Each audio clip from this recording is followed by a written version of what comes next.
Alright, I am late, but I am here, and I think that's the important part. Binary, hello. YouTube Cubes, was not here yesterday because my brain just wasn't working. If you were here on Wednesday watching the Link to the Past randomizer, you saw what it took to be able to complete a seed. I can't do that trying to complete a farming route in Guild Wars 2. We could have fished all yesterday, but man, I was even dressed and stuff, but I looked terrible on the camera. My face looked pale, my eyes were all squinty. I look terrible. I don't know what the issue was. So I was suggested to drink more and more water to see if I feel better. I did not feel better yesterday drinking more and more water. But today I feel better, and I don't know. And if you don't know what's going on, I have long COVID. And I thought it was getting better, but it seems like something has shifted. It has shifted away from the ability to focus. See, I can't keep it. Even in conversations, I've just been unable to a good mindset. I'm surprised if I can even type anything in a Discord.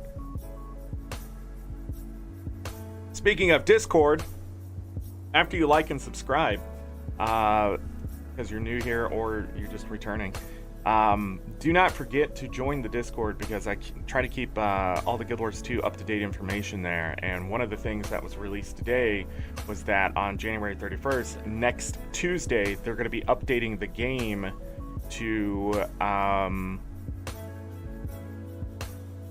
bring more rewards to World vs. World, which sort of makes me nervous. But on Monday night, I'll have a good idea whether or not we'll be able to do Tuesday early morning. I want to have an early morning stream on Tuesday, even if I'm just absolutely terrible, because we need to open all those envelopes and do a ton of conversion. If you don't know what I'm talking about, we've talked about conversion before, but I have a bunch of currency resources, map currency, that kind of stuff, and we need to take all the liquid gold from those envelopes that we're going to get from the trophy loot, and maybe even we'll just end up selling the rares and that kind of stuff. We're going to take all of that and we're going to get as much materials out of it as possible. I'm also going to be going through on Monday night my alt accounts, converting all of their stuff, laurels, that kind of thing, and moving any of the materials that I can use for the legendary weapons over to the main account. And when that is all said and done, Tuesday, I won't even open the mails until Tuesday. And I will take in all those resources, and then after the conversion's done, we'll take a look to see how much damage we did to the legendary cost. Right now, it's still sitting at 14,000 gold. Even though I've raised the value against the cost by over 500, it's just... And the reason why that seems lower to some people is because the direct cost to the legendary is only calculated a certain way. That doesn't include all the conversion stuff that's possible. That doesn't include potential earnings. That doesn't include materials that are just sitting somewhere and not being sold and stuff like that. So when we look at liquid gold and things like that versus the cost of the legendaries, liquid gold, we can have 20,000 liquid gold. The cost of the legendaries will still sit at 14,000 until I buy the very specific materials used for the legendary. So anytime I find a Mystic Clover, it goes directly against the cost of the legendaries. But if I go and farm up 244 iron ore, it doesn't do anything to the cost. So that's why it can seem really low. But it's also based on the market. So if the materials I do have go up in price, it goes against the cost of the legendaries, technically, but it doesn't show because the cost of the legendaries also goes up. So there's a weird give and take in the entire situation, but the give is, do you have the items going towards those legendaries? And the take is, if you do, we'll take the costs and bring it down mathematically. And it just isn't happening for 80% of the stuff I farm. It's just not going directly to the cost. Even the liquid gold is only eating away the cost so much. So I need like 14, a little more than that. It's like 1,500 gold for all the things that just cost a liquid gold. And that will eat away at the cost until I spend it. And then the cost goes back up. So checks and balances type of thing. So when I look at the cost, it's pretty much the market value of the cost against me. So right now it's still sitting at 14,200 or something like that. Last I checked. Reminds me, we need to go ahead and hit this button here so I can see how much my liquid gold is worth. Give it a second. Maybe. So I'm sitting at 9,570 liquid gold value for the account. So when I say that number, that is literally if I sold everything, my materials, if I sold everything in my wallet, that kind of stuff, that's where that number comes from. It's calculated out to be something. I think it's mostly bank and materials and character value. So not too much in the wallet or anything like that besides the liquid gold. So if I liquefied everything at the highest price, I would have 9,570 gold sitting in my wallet. That's not a good number to sort of weigh against the legendaries. That would only mean I would need 4,500 more liquid gold and I'd be done with the legendaries technically, which would not be hard if I'm doing 700 gold every 2 weeks. And the number to beat actually is 72. 72 gold a week is 1,000 gold every 2 weeks. That's 6 months for 14 legendaries. To give you an idea how much farming I've been doing, but how little I've also been playing in-game content. We're talking fishing, gathering nodes. We're going to be doing strike missions at some point. I need to do that actually before Monday hits, or I'm going to miss that ancient and summoning stone. That's 4 gold. Plus the reward from the strike mission. I'll take a look when we get in here. Because it'll mess up my farm stuff, and I'd rather get that done, and then, because it's weird, it calculates out like the rune and sigil and stuff, and it's really annoying. And sometimes it doesn't go away, other times it does. So I have an idea, but things are weird. But anyhow, we're not doing anything that, if you have the expansions, you get the masteries done, you can do this. Permanent tools, glyphs, stuff like that is just adding to make the number higher.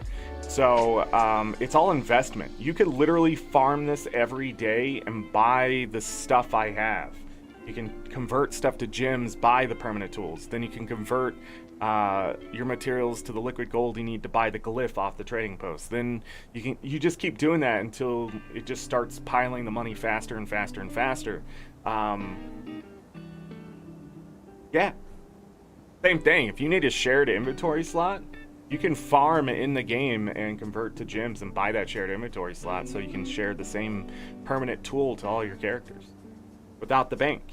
But the thing is, going to Arborstone is much faster than it was back in the day, switching tools between your characters and stuff like that.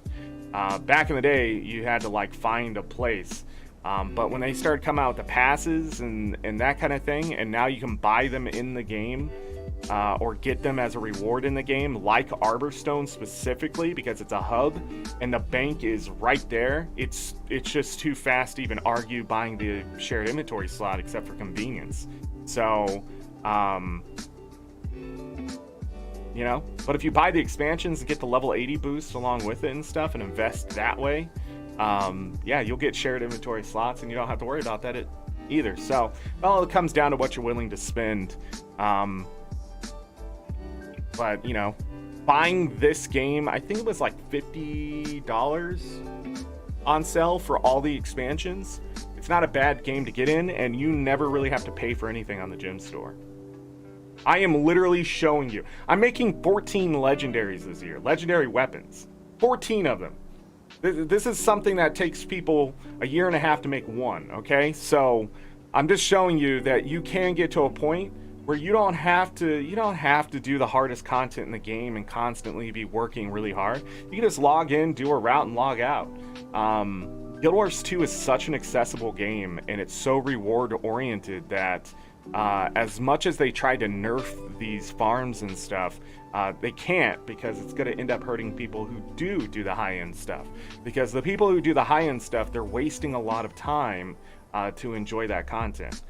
To me, it's wasting time. To them, it's a time investment, right? So it's how you see the game. But to me, going and doing CMs and not beating it for 2.5 hours is not appealing at all.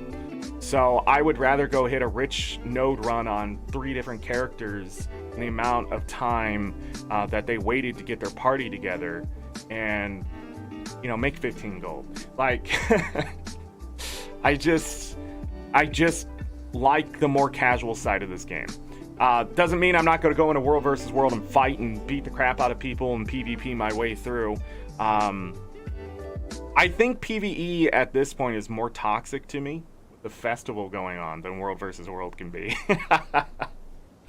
But anyhow, we'll start talking about that here shortly. Let's go ahead and get in the game. I'm going to look at strike missions just in case, because it is Friday. The weather's been bad. People may not be working, that kind of stuff. We did get lucky last week. But if I can find a group here, I can get that out of the way. Dragonstorm. Looks like we just got recruitment.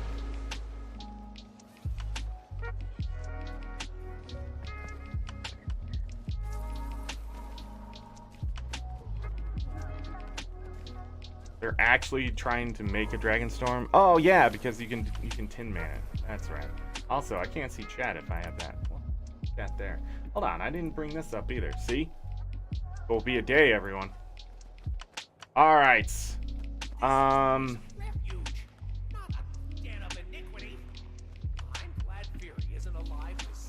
Strike missions really aren't that hard, you know.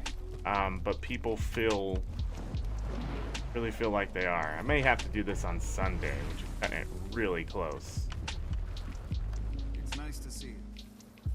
That 3 gold. I've been farming, so don't worry. You guys will not see every single day of making 50 gold. It would just be rude. That's not what I meant to do. So this is the antique summoning stone that I'm missing, technically. I've already missed a couple of them this year because I don't have the green prophet shards. So I really need to start doing strikes either every day or 2 or 3 times a week just to keep up on those prophet shards, so I don't have to worry about missing that antique summoning stone. Those antique summoning stones are where we hurt the most for money. So it's good to get them cheaply. 14 legendaries has been estimated to be 150 to 220 days of just earning 50 gold a day. It also depends on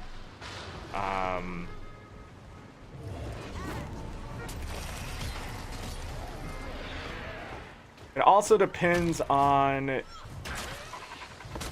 what am I thinking of? Okay. Fighting was not a good idea while trying to explain this. It depends on many factors, right? If I get lucky with the drop, it depends on if I can get Maguma Lilies. Like, there is a lot of RNG involved. That's why it's 150 to 180 days is what we calculated. The other thing I haven't really been talking about with that 50 gold a day, that doesn't include currencies and stuff, and that's what also in that calculation. So conversion and things like that can turn like 5 gold into 12. And that makes a huge impact to gain that 7 gold there, or whatever it is, right? So like, and that's just random numbers I'm pulling to sort of show you that I'm not just earning 50 gold a day. I'm just trying to get 50 liquid gold a day. And there's other things that are going to happen, such as my alt account's giving me materials and stuff like that. It's just, I have that accessibility. I've been playing long enough. My account is built up. Not everybody's going to be able to do that thing, but 3rd gen legendaries, I will say, by far are the easiest legendaries to craft. Gen 1s are pretty easy. I can do one every 30 days without much difficulty, just passively.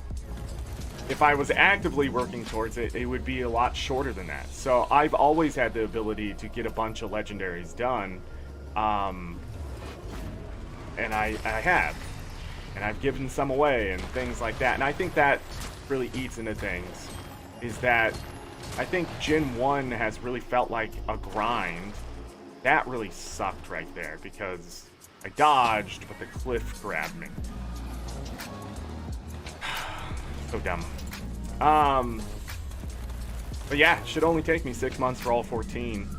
The biggest problem is going to be Imperial favors, research notes. I don't know the exact cost of the research notes. But we're gonna have to get that done at some point. But then things like the tier 6, tier 3, tier 4 materials, those I will get mostly for free, or through little conversion. So through the converters themselves, or through laurels, or something like that. So I don't have to sit there and farm or even buy those and save myself 4 to 12 gold.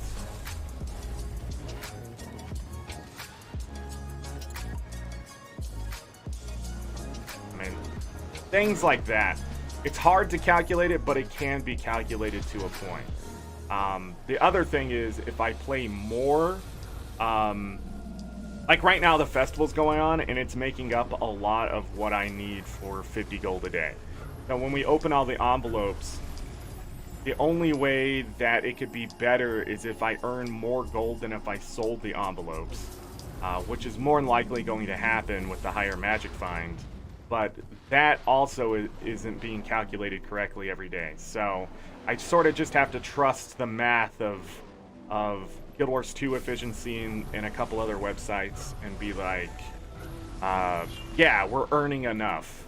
But at the same time, I don't have to stop farming. I don't have to quit just because I got my dailies and this route that I'm doing. This is the route that I've now been doing for a while here.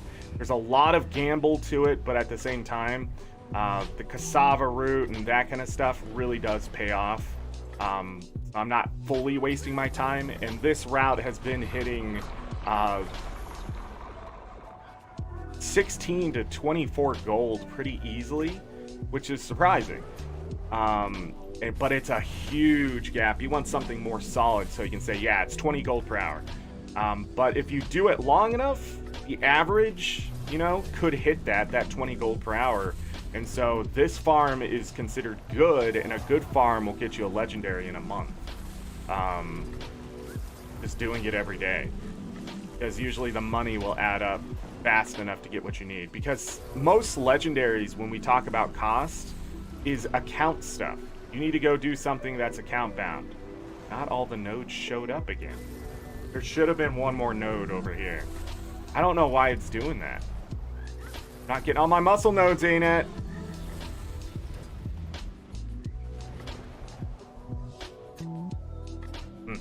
Anyhow, but yeah, most of the cost is actually account bound stuff if you really think about it. Making mystic clovers doesn't mean you have to forge 1,000 gold worth of materials to get those mystic clovers. There's other ways to achieve them, and it's good to look at the wiki and things to see if it's actually cheaper to get them through fractals or now strike missions and that kind of thing than to forge them. But forging is pretty cheap, and if you get lucky, it won't cost you 1,000 gold. So, you know, I do not care about any of that. We'll go ahead and grab the bloodstone here. And this is another thing. So I pick up this bloodstone. These nodes right here, they make me money because the unbound magic, piles of dust, and even the blood rubies themselves can be converted to something. And that just doesn't show up in the calculator. So the dark matter, the whole thing. But if I play 180 days of Guild Wars 2 this year and do my farming and get the 50 gold a day, I should, and get all my account bound stuff done too. That's another thing. I should technically have all 14 legendaries done. Again, not something a new player can do. Not something a new player can do. A newer player, it's going to be much slower for you. But you could probably, as a new player, get a legendary done in 3 months. I don't know. I think I already know what I'm going to do next year, and it's stupid, but I'm going to do that next year. Not even a goal. It's just a dumb thing we're going to do. It's not going to earn me anything.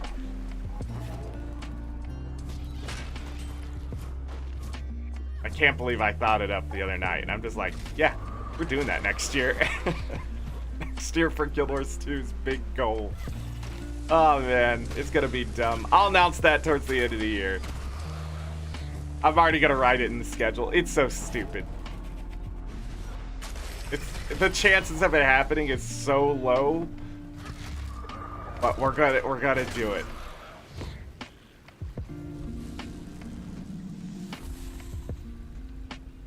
Does the wiki have a good chart of convenient or lucrative conversions? A convenient chart? No, I don't think so. You can look at base material of things and do your own calculations, but I think Guild Wars 2 efficiency does enough. There's also the Fast Guild. They're a farming guild. They have a website. I have that saved. I left the YouTube page. I left it. Fast farming community.eu is what it's called. Sorry about that. I thought it would open a new tab, but recently my browser and everything has been changed because Windows has been updating their browser and it keeps trying to take over my browser and it's been messing it up, among other things. Nobody wants to use your shit, Windows. They just want Windows to work.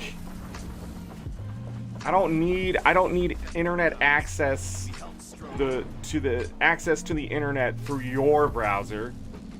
It's slow, it breaks.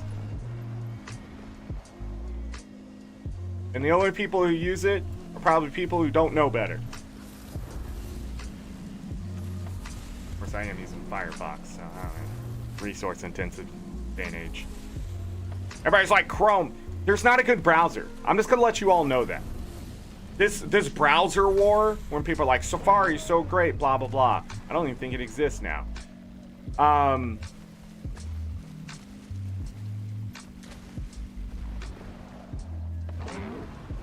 Sorry, the greatest thing just spawned on this map. The greatest thing.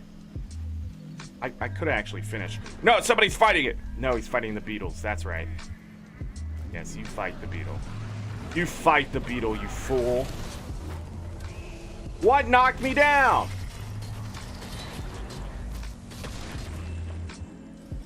Yes.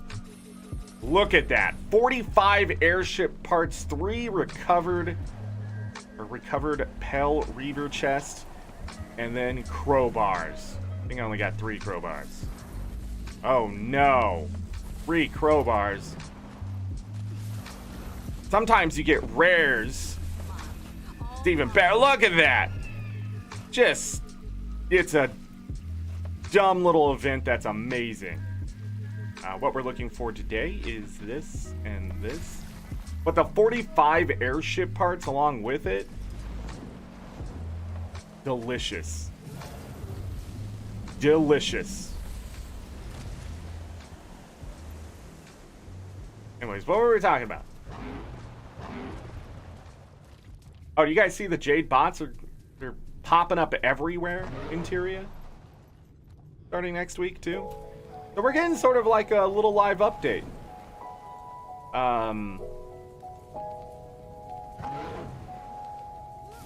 Getting them Jade bots everywhere.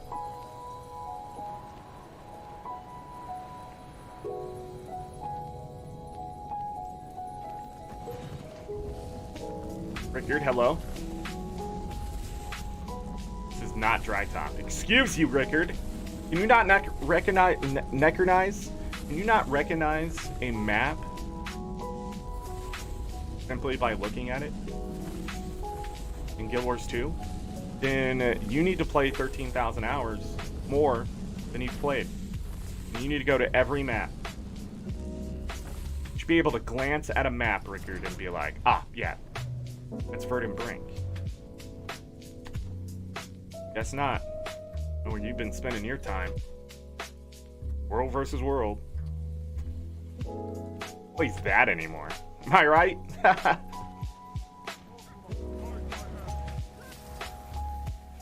What's going on here? I'm gonna hit this just in case the event finishes.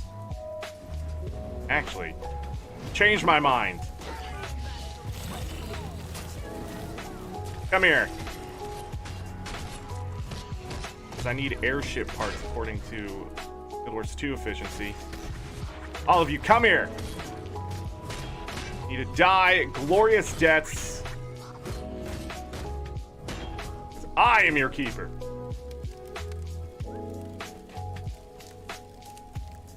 Anyways. Failed on the map. You know, I should be farming something very specific. In fact, maybe we should try to add that to the route today. It's obviously Frostgorge Sound. One has snow and one is a desert. I hope you can tell the difference. Yeah, look at that. More crowbars. Hitting that in my home instance has been stupid. Because I buy the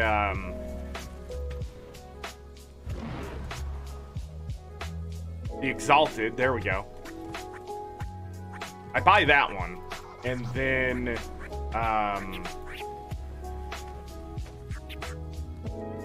because that chest is the most profitable one. It gives you the most good stuff. I can't tell you why. I just remember looking it up and I was like, I will never hit the other chest again. The chalk one sucks. We're out of food, really? I need to make more of these flasks. At least that money. But anyhow, God, what was I talking about? Not. Just left. This is my existence right now. It sucks. I was trying to play a game last night called Pokey Clicker. Dumb, it's tedious. But the numbers go up and I didn't have the patience for it. Couldn't do my normal stuff. Trying to catch a pavilion and it's just. But then World versus World changes, am I right? If you have not seen the World versus World changes, is on the Discord, or you can just go to guildwars2.com. It does look like ArenaNet is giving up on objectives. So at this point, they could just have a flat map with "come fight here" signs. Is how I feel.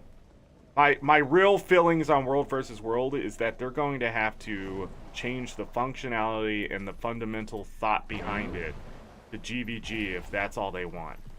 Because the way that it sits right now is that defending is worthless to them because it's not enough player interaction. But it doesn't have to be that way. That's always been my thing about defending. The attackers don't have to sit there and lose, you know?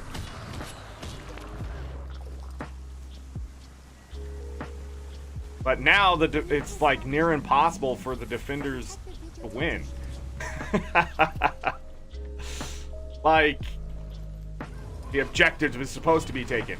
Okay, if that's the decision we're making, then expect people to. What the hell? Get out of here, 4,500. This is why HOT sucks. This is the worst thing they have ever created. This expansion needs to die. It is terrible. They need to go back and stop things from doing 6 billion damage to you in like a second and a half. There's just no reason for it, which means you go down in a half second. The damage is so high. I am running 30,662 health. All right? 30,662 health with an extra 25,000 sitting on top of it, and I just went down because a mushroom spore exploded on me and hit me several times because another AoE was sitting on it. So it didn't pulse. It's not doing one hit per pulse. It was going da da da da da, and I just went down. Same thing when the snipers shoot or whatever. Those things do like 8k damage, and it's just stupid. Nothing should be doing 8k damage to you. Hold on, where is it?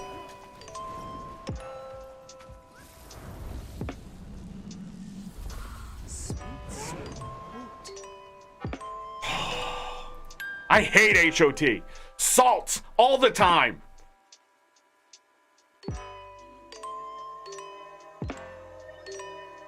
Crowbar? That crowbar was dry top? Why?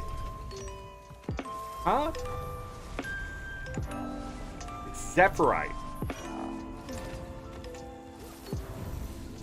It's shovels and that's what you're probably thinking of. Shovels.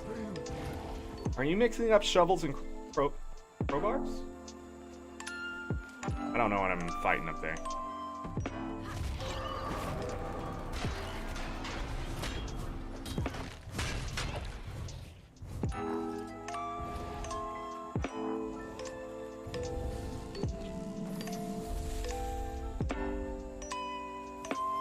Based on the values go? No. Rickard, no. I disagree with you 100%. Because if supply camps are getting supply faster, there is no reason to take a keep. Or anything. You literally are just going to put holes in objectives and leave them. Because it'll be impossible. You're gonna have... Your entire fight now lies at supply camps. The entire thing is all based off supply camps. The moment they raised that number at all, they could have been 50. But now supply respawns every 30 seconds. And Doliacs have higher defense. That is your supply right there. I don't need to take a keep. I just need to put a bunch of holes in it so it's easy to get back in. So when I know the Zerg is there, I can get my army in and just kill them for their bags. Because kills matter. If kills didn't matter, then yeah, we could have a discussion. But as soon as those supply camps became more valuable than the keeps, towers, and all that kind of stuff, that's what ArenaNet just did. Now, yes, it's going to depend on that number. How much extra supply? But if the supply camp even has 500 supply in it at tier 3, it's over. That's the number. 500 at tier 3. Because I only need 200 supply to get into your keep. No matter what you have set up. Also, those ballista changes, we're screwed. I think that's a change for Stone Mist, though. I'm looking at it in the sense of just attacking. I'm not even looking at the sense... I'm looking at it at the... Lost my keyboard and mouse there. At the sense of I just want bags. Why would I take your keep? I want you to show up now. If I just want player versus player rewards, if I want to get extra stuff for killing players, because that's how the system is moving, then I do not care about taking any objective. The only objective that I would care about is supply camps. That's because I'm going to need some supply. But at this point, it would be a better tactic just to drain the other commander in their keep than to ever take it. So drain them of supply. Kill their little cronies trying to fix those walls. Knock down every gate, knock down every wall, and wait. You want to hide and enter? We can have a siege then. But there's no way you're going to hold me back from knocking down your walls or keeping them lower than 50%. At this point, I hope that's the mentality of everyone, because that's what ArenaNet is pushing towards, is pretty much not to have doors at all. Just have it completely open. That's how it feels. I don't know if it's going to be that way, or ArenaNet's going to change their mind and be like, you know what, this is a lot of rewards for just fighting. But that's just it. That's all they want. They just want people clashing into each other and having their boon balls and whatever, and it lasts 30, 50, 60 minutes.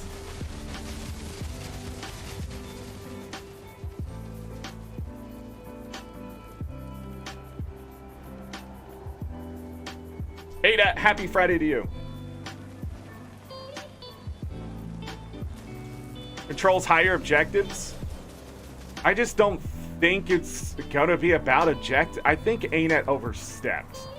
I think they got a little overconfident with what players are thinking in their head. Because there have been a bunch of players playing World versus World, but only until recently have they started actually doing the stuff they said they were going to do. And it's infuriating. It's infuriating because it works, it's dumb, it's changing the entire outcome of how World versus World's going to be fought in the future. But that's exactly what ArenaNet wanted. Are people actually doing this map? Because I was thinking the rich quartz.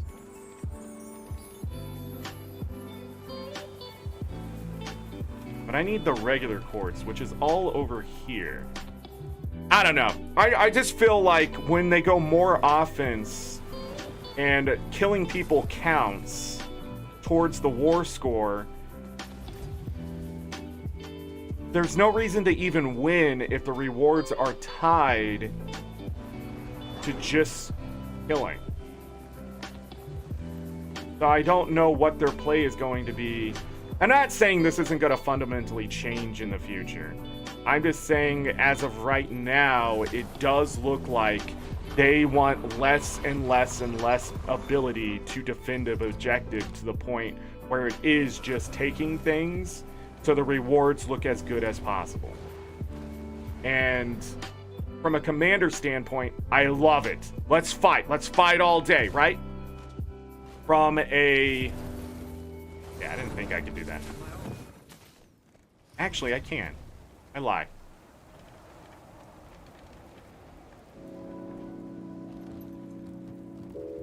Oh, you let me do it there, but you wouldn't let me... This is a lucid wall now? Has it always been? Anyways, I can just do this.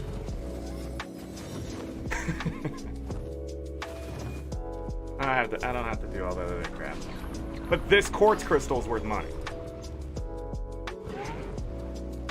And I have a ton of Zephyrite picks. Yeah, 178 of them. I mean, I should be coming here opening those chests. There might be something good in them. Maybe. I don't know. Let's go do the rich nodes. Just right here. Rickard may have opened up more money here on this route. Good job, Rickard. The more people talk to me about farming, the more I just start adding stuff to it. Yeah, it's gonna take me an hour, but I just made freaking 22 gold.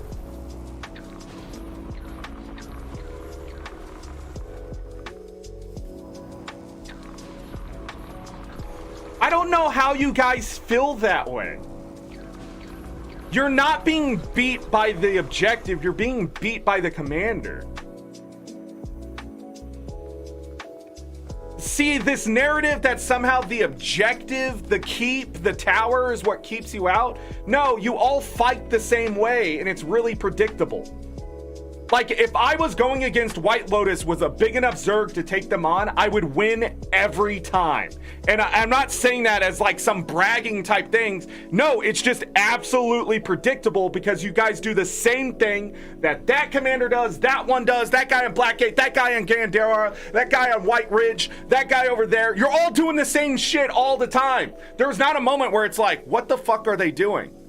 Is that a treb? Like, there's not a moment like that anymore. It's like, what are they doing? Oh, they're trebbing up on blah, blah, blah cliff. That shouldn't be something that should just be said casually. It should be like an oh shit moment at some point. But we don't have oh shit moments anymore. The only oh shit moment you have is when you see 5 freaking flame rams on the gate and your Zerg isn't there yet.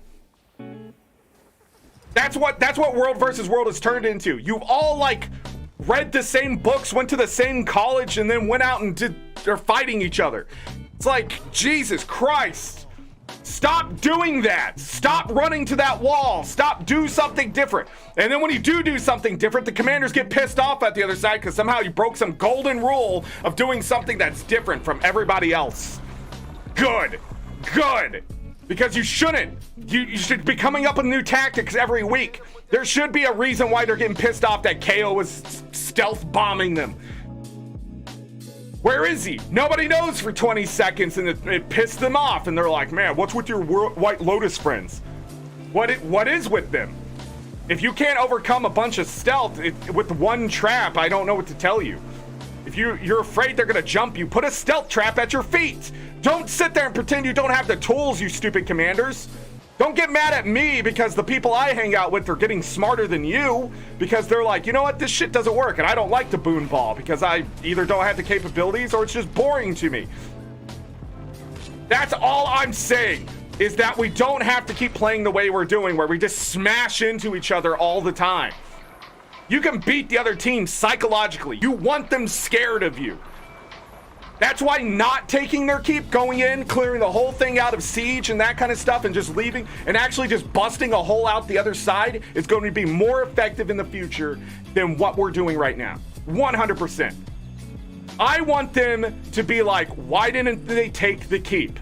Because I want your goddamn bags. I want to get to you. I don't care about your objective. I'm going to take your camps. I'm going to take your towers, but you have that keep. Let's go ahead and let it get to tier 3. You want to know why? Because I'm going to go back, knock down all your goddamn walls, and now you have a waypoint. So I'm going to wait with the Mesmer group inside of there to tell me when you put your freaking Zerg at the waypoint, and I'm gonna come back in, put down 2 catapults, knock down that goddamn wall, and I'm gonna farm you for a whole freaking day because you think I'm gonna take your keep. Then I'm gonna leave with my wonderful war score over here. Look at it. Oh, and you're gonna get what? 5 points? 5 points to my 78 points that I just got for crushing you, you pathetic commander who's doing the same thing as everybody else. You're not impressing me. But you know who does impress me though? White Lotus. Some of you do some weird crap, and it just makes me go, what do you do? Oh. Other servers, they don't have that. They're so cut and dry. Blackgate? Oh my god, man. It's so... Yawn. Every time I run into a roamer from Blackgate, I get a little sad inside. Because all they did was they go to Meta Battle or Snowcrow or whatever they're picking up their stuff now. And they pick up the build, they press 4 buttons to win, and then they just bottom feed. They go find the Zerg, and if somebody's trying to catch up to the Zerg, they kill them.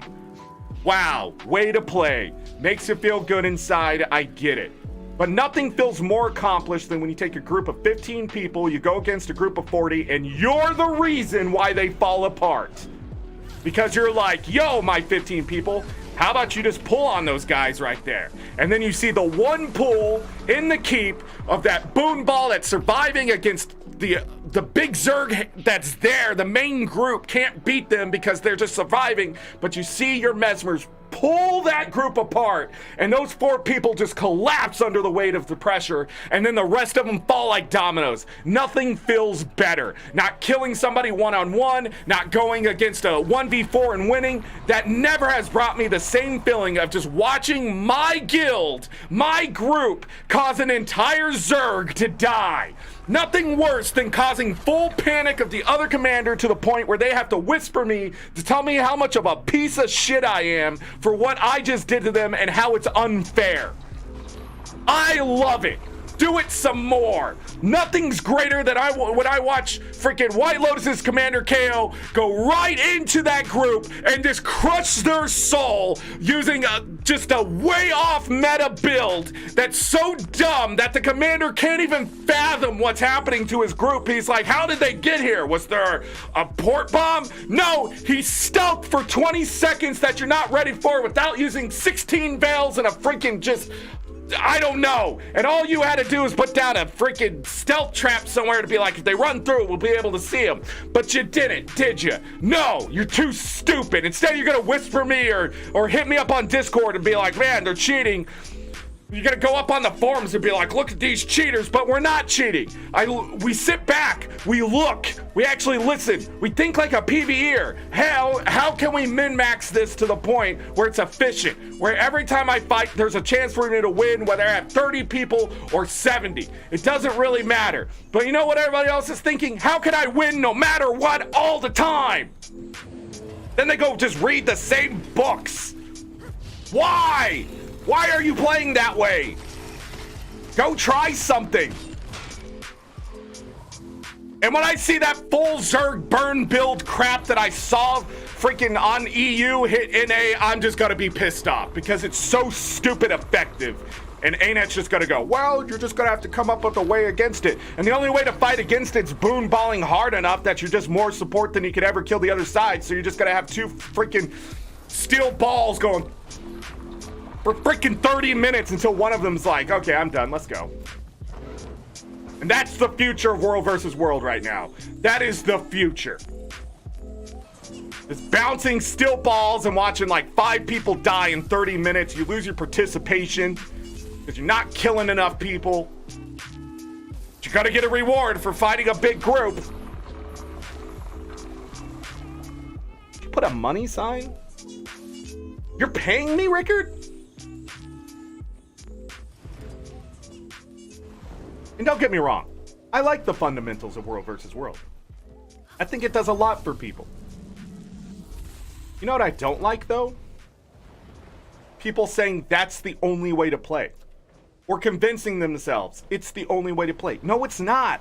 Stop falling for that.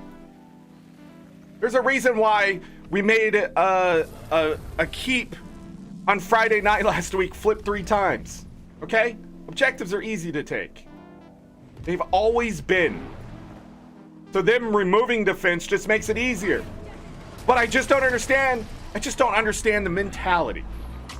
That somehow it's still hard to take when most of the time what I see is the commander taking too long to make decisions and just too long to react to what's happening, or being too close or too far away. That's it.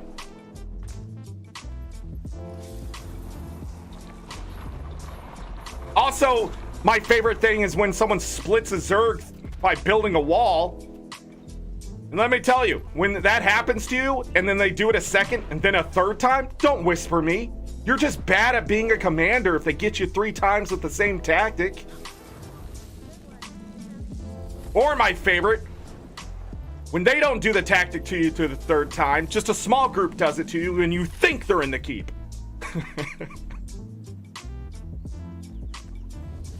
You can whisper me then. I have made some enemies in the last 2 years. So much so that even my allies are like, he's a little bit out there. Some have just stopped talking to me because they like whisper me and I'm like, just don't suck. Because I don't know what to tell them at this point. Then you get these old commanders coming back and they're like, man, I'm coming back to Guild Wars 2 and I'm going to show these people how to command. And then they just get knocked over because they didn't learn any of the new stuff. And I'm just like, yeah. Oh, by the way, somebody pointed out to me just to fly up here and do this. I don't know why I've been taking the old school route of running all the way around and that kind of stuff. So I feel really stupid I've been showing you all that. When you can literally just sky scale, even Springer up to the 2nd level and drop down here, kill the vet and stuff and be done with it. My bad. My bad.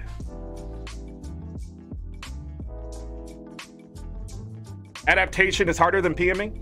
The other thing is, what I'm not seeing enough of that I have been seeing from some very specific group like boys, is changing tactics on the fly. Getting away from the Zerg, getting everyone out of combat, flipping your builds, and then coming back to the fight. That, I think, is a level of complexity that I can understand why a commander is not doing it. But at the same time, I think that's the future of World versus World. Those build templates have changed a lot of things, and I am not seeing enough people change. Oh, Boon Ball. We're going to change our builds to this.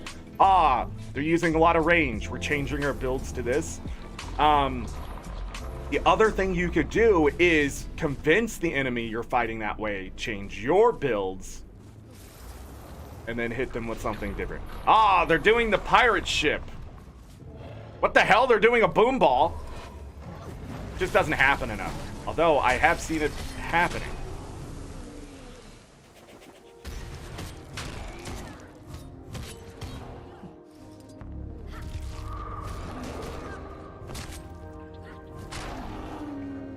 I don't know. When alliances are finally here, and I'm in an alliance, I'm just gonna knowledge jump. I'm just gonna take everything that I've learned the last 10 years, and I'm gonna be like, this is what it is. And we're not gonna be on the battlefield thinking, no, we're talking about just the actual mechanics and things like that, and why something works versus something else, but how to make that something else work too. Because right now, when something doesn't seem like it works, it just gets shelved. People shove it to the side. But if that was true, then Cube would not be causing the problems that they've been causing for freaking years now. Ever since I came up with that stupid thing, I said, man, how could I keep my group from just being run over by a Zerg every freaking 10 minutes? Right? And now people actively hunt us down. They actively do it. They're like, they spend hours of their night on Fridays literally going, where's that Mesmer group? I saw a tag on this map. I'm gonna put a stealth trap here. Not knowing that the level of espionage in World versus World is ridiculous too. Spies everywhere. Last Friday night, I didn't even command, but all I had was somebody on the other side going, hey, watch out. Like, that's it. That's all he had to say to me. Watch out. Because it's unfair. It's unfair. Doesn't make sense to have an ANET dev running with your group. Also, thought they were being a little whiny last Friday.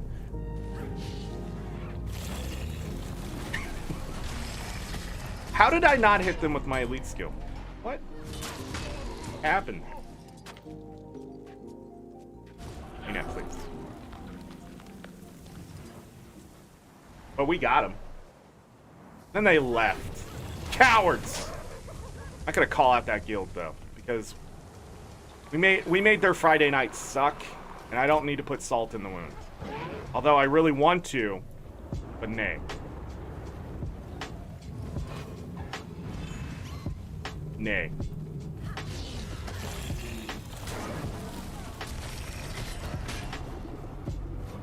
Dang it, give me your thick blood.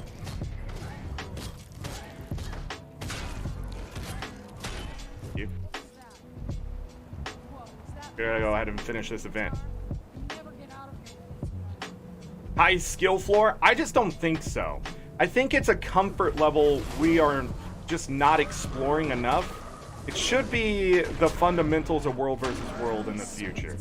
I really think it's easy to be like, hey, try to come up with a second build just in case whatever you're using isn't working, right? But like commanders themselves can simply be like, I need people to bring this class with these two builds. And that's it. They don't have to get into like the nitty gritty of it right there.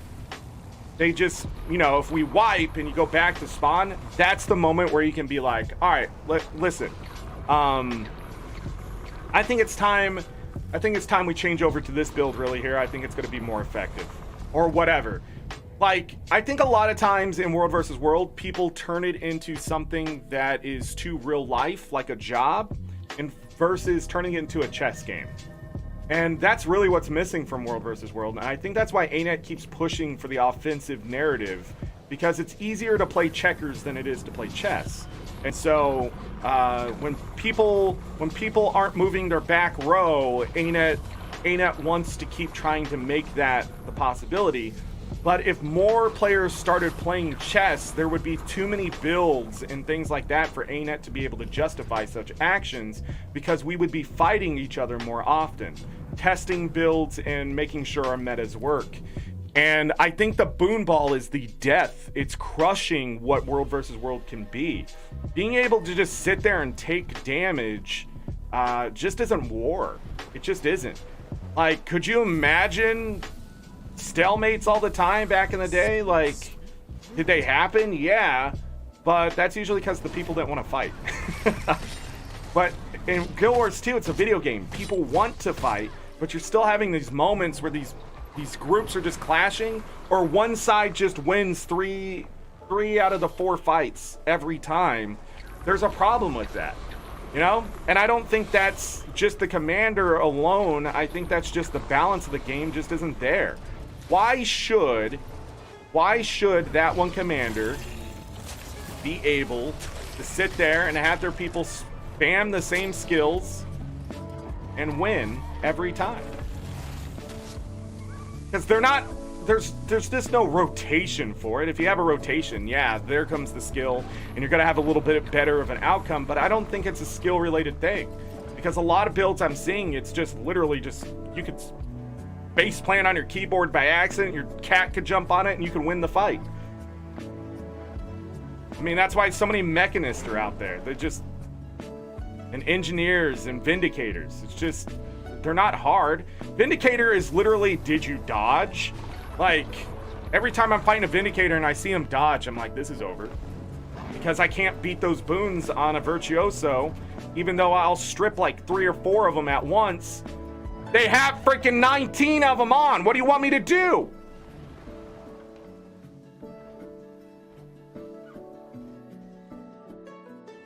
But we could do it. None of that's out of reach, people. None of that's out of reach for World versus World.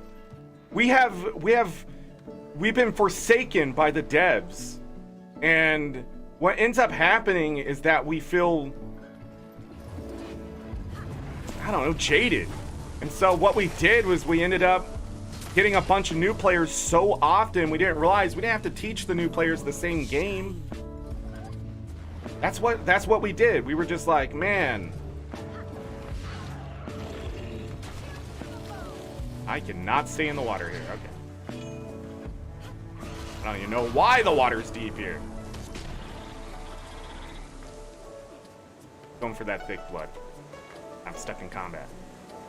That here. I saw somebody running away. Dodging in World versus World? Well, not since the Vindicators. Keep dodging all the time. The problem is we also can't see the enemy's attacks all the time. We just see little red circles on the ground, and that doesn't help us understand what's happening in a fight sometimes. Even sometimes I go, what the hell is killing me? And something hit me for 11k, which should not happen. There should be a damage cap in World versus World. I'm sorry, there should be. You should not be able to do over 4k to one person in one hit. The exponential damage is far too high for you to be able to do what I'm doing with my Mesmer group. I'm just calling it out the way it is. We also had that ArenaNet dev downed on Friday. But again, we got swarmed by the Zerg. Would have been great to have all my guildies get that Conquer the Creator at the same time. Well, a lot of us already had it, so it didn't really matter.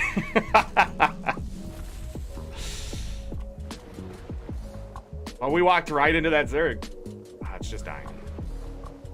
Boo. The vent has been going on every time. You know what? No. You know what? Don't run, buddy. Where you going? Look at the loot I just got. What a dummy. Wanna fight?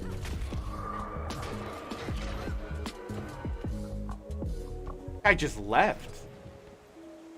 He didn't even want to try to fight them. Look, we could have got the event done too. I got a claw in there? An egg? When a bunch of enemies are like that, just kill them. It's a perfect opportunity just to AoE your way to a precursor. Which I have not seen in like 5 years now. I don't remember the last time I got a precursor. I think I got up to 10 and it stopped. So I'm still on 1 a year.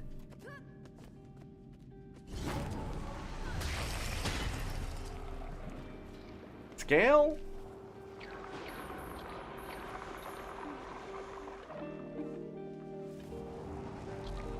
So mint seeds, that. Also saw we got that. Along with that iron. Black seed is the other thing we're getting, along with the watchwork sprockets, of course. That's all money. All cash money. Fill in these gaps, the new stuff will fall bottom.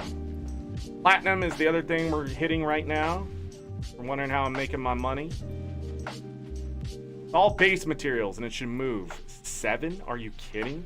7 bauxite ore? Do I have any nickel? I have to at this point. Let's see it though. Also need to sell that now.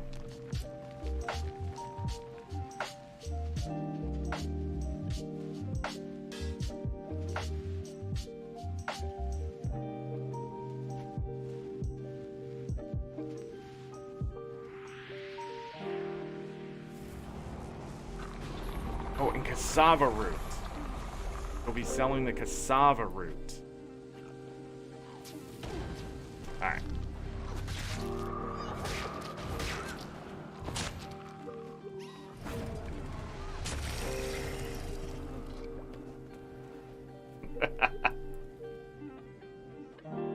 You know, the only precursor I've seen is on the trading post. I mean, that's sad to hear, but a lot of people to get their precursor have either forged them. I know people have forged hundreds of precursors. I think that's a lie. It's just not. It's weird. But maybe not hundreds. Maybe over 100 though. A had to at this point. But forging is usually how people find a precursor. And then crafting it. So they get their precursor, craft it. Why precursors have gotten cheap. People find them, but they don't need them because they can craft them and just sell it. But I don't think it's profitable to I don't think it's profitable to actually craft them anymore, though.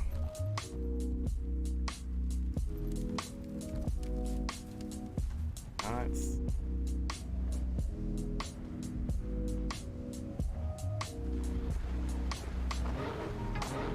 No rich iron node. Sometimes a dwarven chest over here, too. Be lucky enough.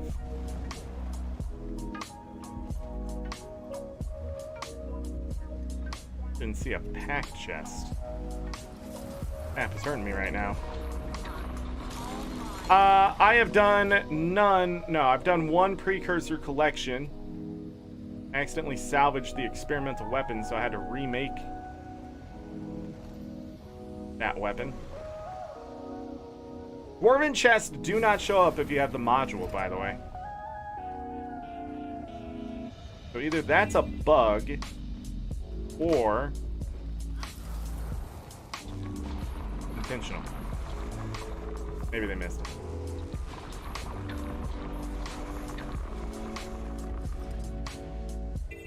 There are people who have played less than 100 hours finding precursors before getting to level 80. They can drop at any time. If I can find one from a level 50 jungle boar,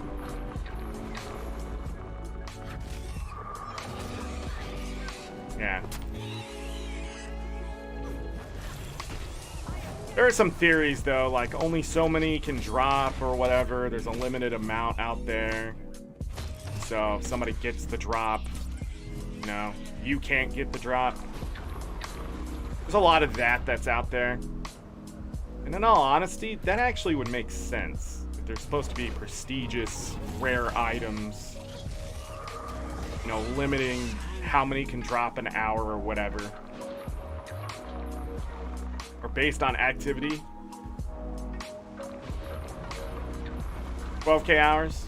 There are people that have played 27,000 hours in this game. Never seen a precursor. Not from the Mystic Forge, nothing. And that number is specific because a buddy of mine has played for 27,000 hours and he's never seen a precursor. He didn't even make a legendary until Into Dragons. Just to put it in perspective. Legendary weapon, he was like, the first precursor I find, I will make that legendary. And it never happened for him. He's had ascended weapons for years. Then when Into Dragons came out with their legendary weapons, he was like, fine. And he's already made all of them plus some of their variants. But he was just waiting, wishing, hoping. I told him not to do that. I was like, dude, don't do that. Play a lot of World versus World. And I've only seen one in World versus World, okay? I've gotten a precursor from every game mode, by the way. PvE, PvP, World versus World. PvP, I got the Legend when I was working to make Bifrost. I'm not even kidding you. I was making Bifrost and I opened one of the bags and the Legend dropped out. So it saved me 700 gold just like that. I mean, 700 gold now isn't a whole lot, but... Kaisas, hello. Chaz. The spear gun. I bought the underwater ones. I was like, yeah, I'm gonna make all the underwater weapons. Those are the 3 weapons I do not have to make 3rd gen. Or this would be 17 legendaries. There are no underwater weapons in the new sets of weapons, which is sort of sad.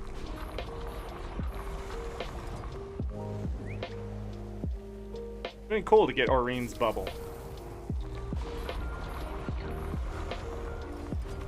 Or Aurine's flow.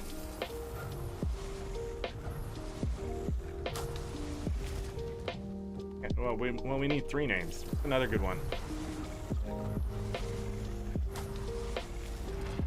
Aurine's Tide. Yo. I'm doing okay. First 4 months of playing the game. I was just talking about that. I don't think it would be too hard to make these 3rd gen as a new player. I mean, you'll probably be distracted by other things until then, but, wow. We're gonna get some platinum here, peeps. And some Watchwork sprockets.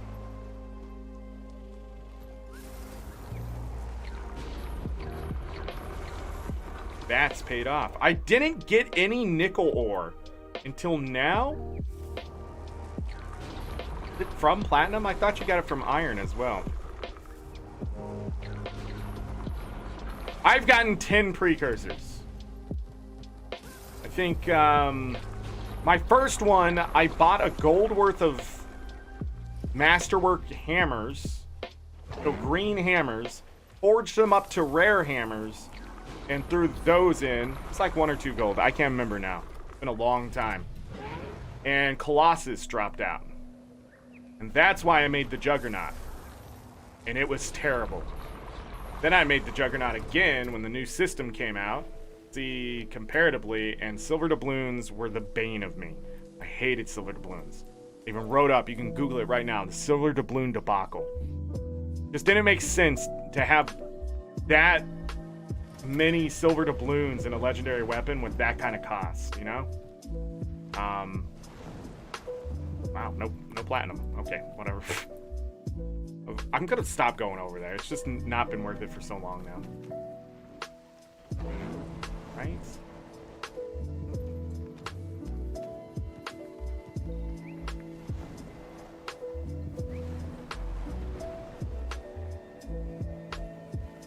And there. I got most of my, in fact, since I've become a streamer, my luck on drops has pretty much depleted. Most of my precursors happened in first 4 years of play. I think like it was 6 or 7 of them.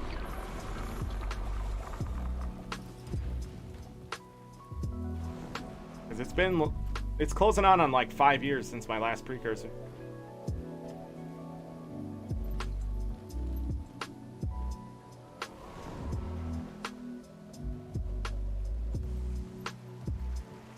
All lined up over here.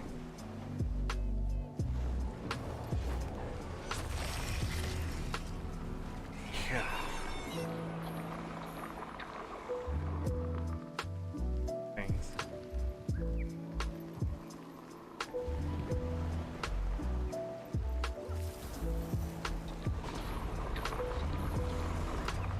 This map is sort of dry unless Rich Note is out of here.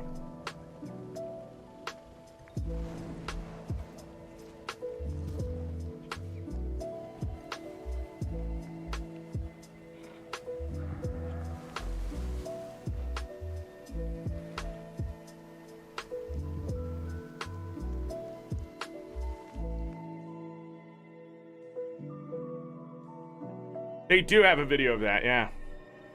Best place to park at alts. The Flax Farm is always there in HOT, which is an easy moneymaker. The jumping puzzle in Kaining City is probably the most profitable one at this point, because you're guaranteed at least the same amount of money you can make from the Flax Farm you can get from one item from that jumping puzzle. And then you may end up getting the exotic thing that I always forget the name of.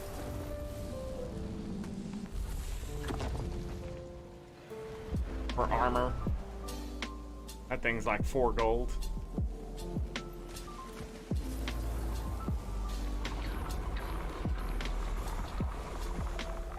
Yeah, that website I said earlier too.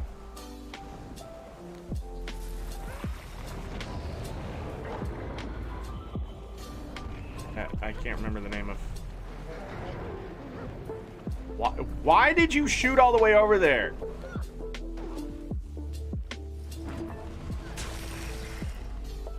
Didn't even drop me anything.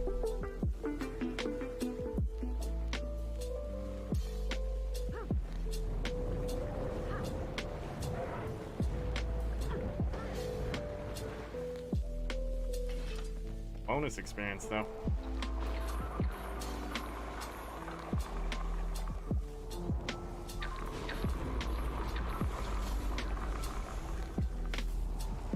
One of the chests in Drizzlewood. Is it a chest in Drizzlewood or is it one of the oh, that's the other thing you can farm with alts is your marches. There is Rune of Evasion. You can park it at that waterfall on that north side, and those waterfalls can those chests there, they give you a bunch of good stuff, and you can make 32 slot bags over time from the Iotrite ingots. And it gives all sorts of stuff. It gives metal ingots and that kind of stuff. I don't know. I'm losing it already. A lot of platinum. The rich platinum is here today! Celebrate!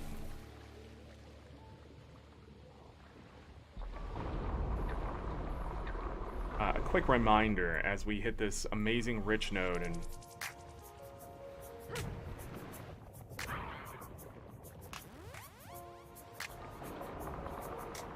that kind of thing. Don't forget to hit the like button, people.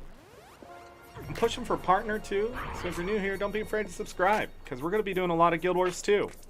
Right now, my brain is a little messed up, but you know, I promise we'll continue to play.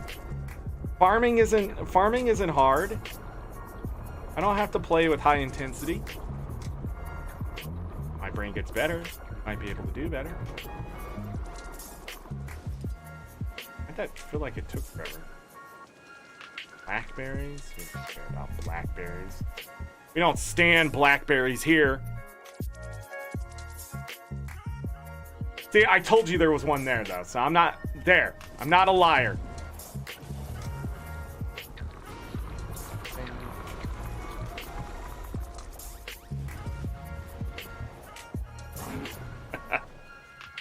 Your day went well. Scheduled another 3 days. You're moving a little fast there, Ada.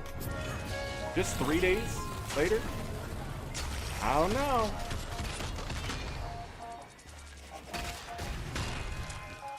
Tell them to slow it down. Do I need to show up? I got 2 freaking dwarven key drops. Come on. That eats the crafting material drop.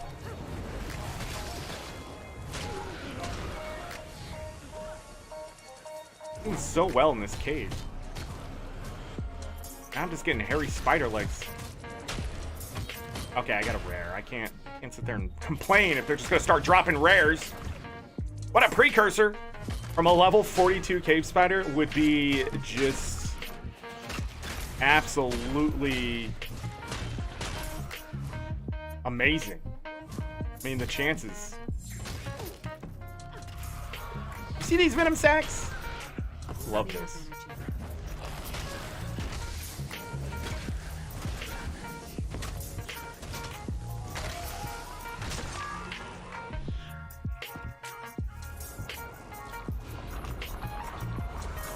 Nice. Even more.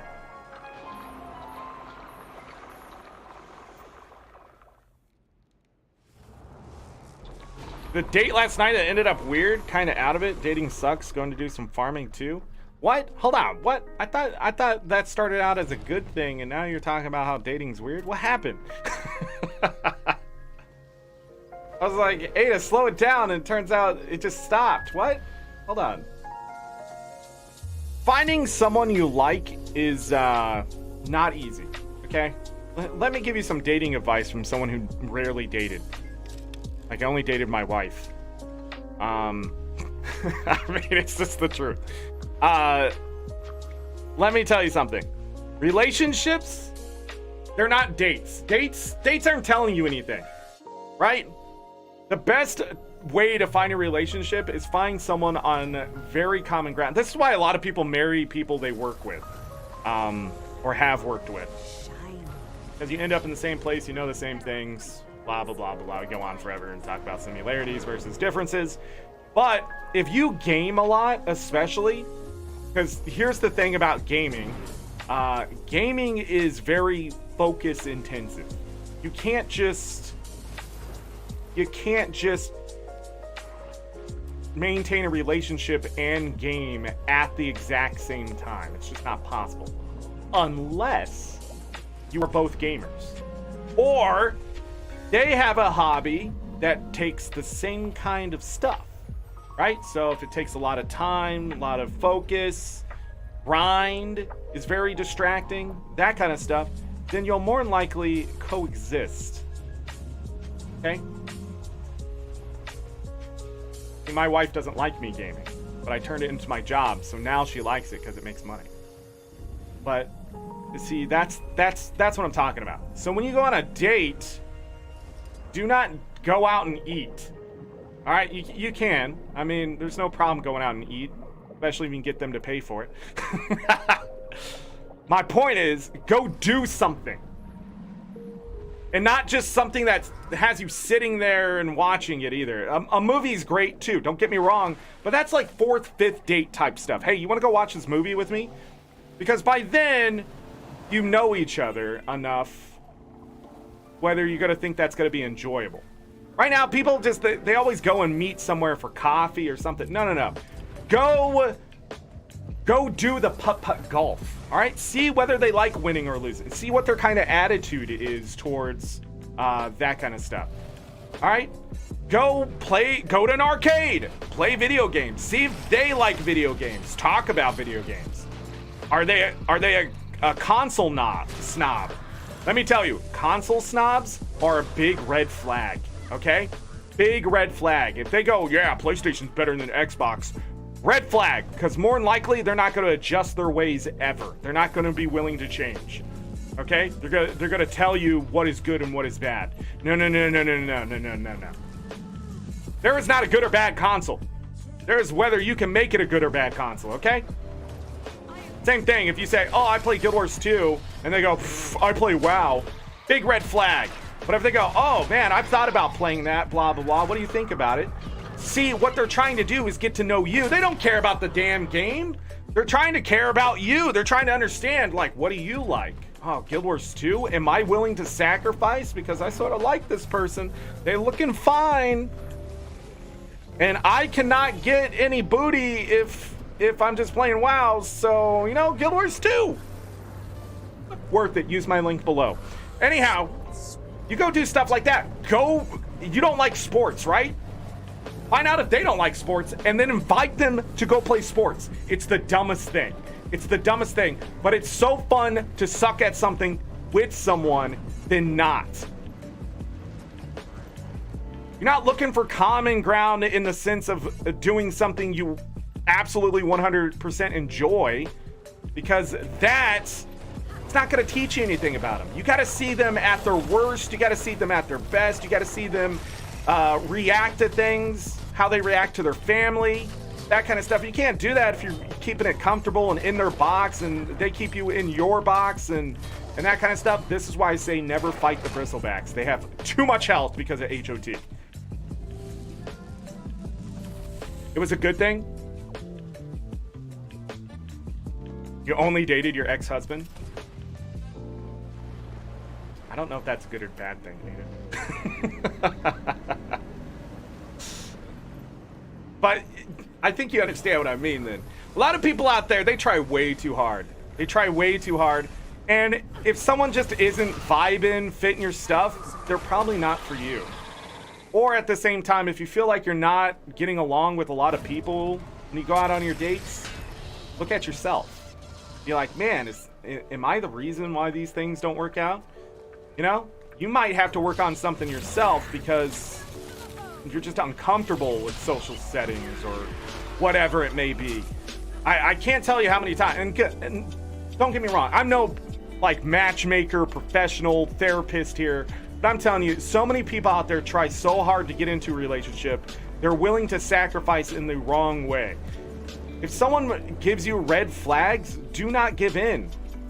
If they feel off to you, do not give in. But sometimes people are just weird when they're getting to know people, and they're actually softies inside, and they're compassionate, and they would make a good partner for you. The thing is, just don't limit yourself to that person. You're dating.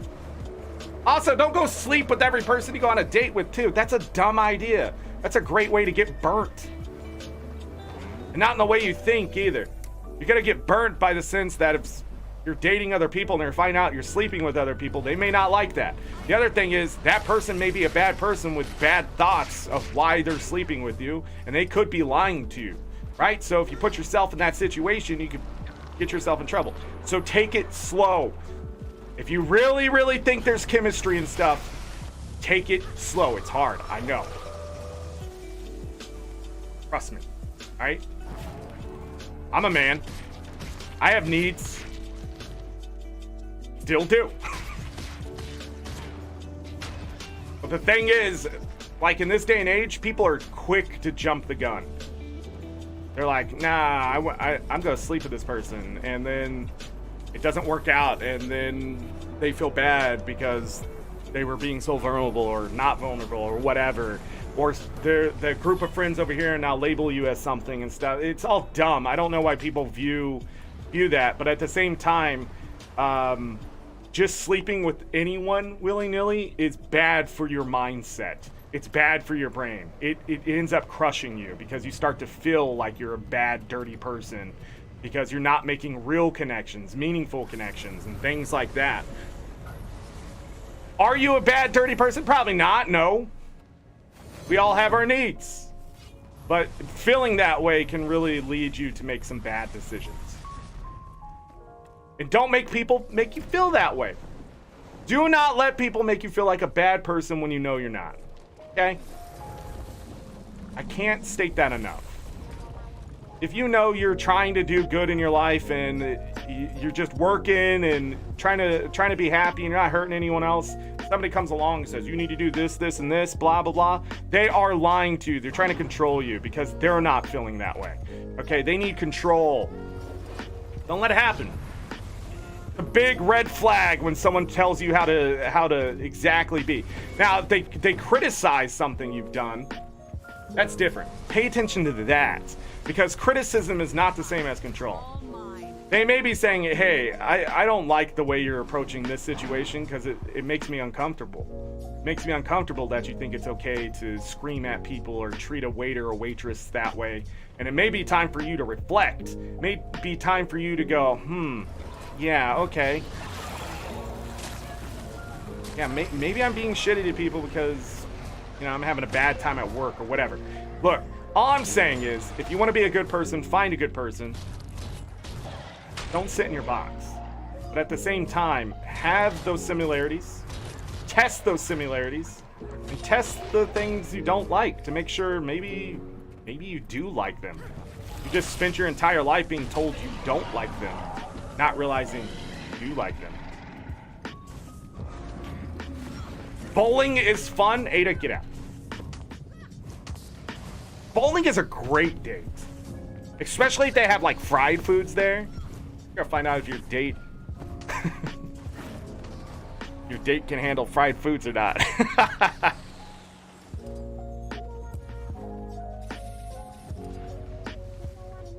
Important metric. When you get older, you gotta be careful where you go eat. Gonna go on this date. You think you're gonna hook up, but those bubbles, they're gonna tell you differently, okay? I think we're done. We can go fish now. Second date you kissed, but the third date you didn't even try to kiss you? Ah.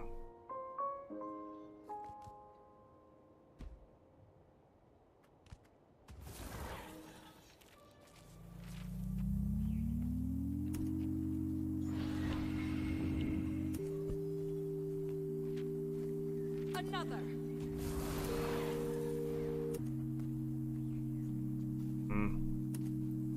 I don't know, Ada. The other thing is, you got to remember that when you're dating people, they have their own social circles, and there could be bad actors in that social circle. I've seen that a lot over the years. Why I don't date. Usually get to know someone before anything, like who do they hang out with? Why do they hang out with them? How do they act around those people? And then you get to know, like, most of you don't have the ability to read people as well as I do, but you start to see, like, who is actually influencing them and who isn't. Or they sometimes hang around people that they shouldn't, but they do it because it's just comfortable. Even though it doesn't really bring them happiness, they just don't want to lose that person type of thing. And doesn't mean you have to be like, that person isn't good or anything like that. That'd be weird. But what you have to recognize is that that person somehow has some kind of control, whether it's nostalgia or something like that. And that's the person you sort of just have to get along with and pretend you like, even if you don't like them. Especially if you do like the person you're dating or seeing, or girlfriend or boyfriend or whatever. Same thing, you can't choose their parents either, and some parents are just sucky. But you know, a lot of times when parents are sucky, it doesn't... This is some complex stuff, but like, they deal with their parents because they don't want to lose their parents, because family's important to them. And it's a good lesson for you to be like, sometimes you have to grin and bear it.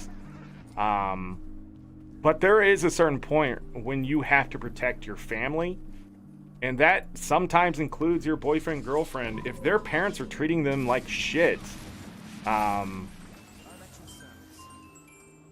let your significant other know. Be like, I don't like this. I don't like the way they talk to you. Because there is no point of going 2-3 decades marrying this person, right? There's no point of living a life with this tension always happening. It's not good for your relationship, because it will lead to divorce. It will lead to breaking up at not a good moment to break up, if you know what I mean. Is there ever a good moment to break up? My point is, like, it's something to get out of the way when you realize it's really starting to bother you. And if that's a deal breaker, that they have to cave into their parents, or you know, that's just the way they are. It's not just the way they are. It's that us kids we're children just growing up.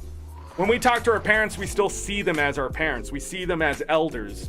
And the thing is, there's just a line where you get tired of the crap. Because I've hit that line. I don't want someone telling me that my long COVID is just a cold. I don't want them telling me about how Vox News is correctly, and I don't want them trying to control me by threatening me and doing these devious things because I'm supposed to fill some little bubble in their soul. I'm not doing it. So therefore, you know, cut it out. Does my wife like that? No. Because she loves her parents and her parents. I get along with her parents. But the thing is, there's just a point where I've put up with enough shit after all this time. I'm too old to give a shit about it. I can't sit there. If you're dying, it's one thing. It's another thing to tell me you're going to die, right? You're trying to make me feel bad for you, and I don't want to do that anymore, right? So if I wasn't married and I was dating, and the person I was dating really didn't like the fact that I didn't have a relationship with my parents, that is something to bring up sooner rather than later. All right? It's stuff like that you need to figure out long before it gets to that road.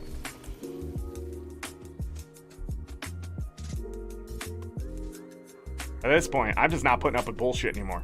I'm not going to let people tell me that I'm not doing okay when I'm not doing okay. I hate that shit. I do not feel good. I'm going to tell people I don't feel good, and this is why this is the reasoning why I'm not doing something or doing something. When I don't feel good, I shouldn't have to justify or tough it out. No, I am tired of toughing it out. I'm tired of other people affecting me. So now I'm going to be the person that tells people that you're affecting me, I don't like it, or I'm just going to cut you out.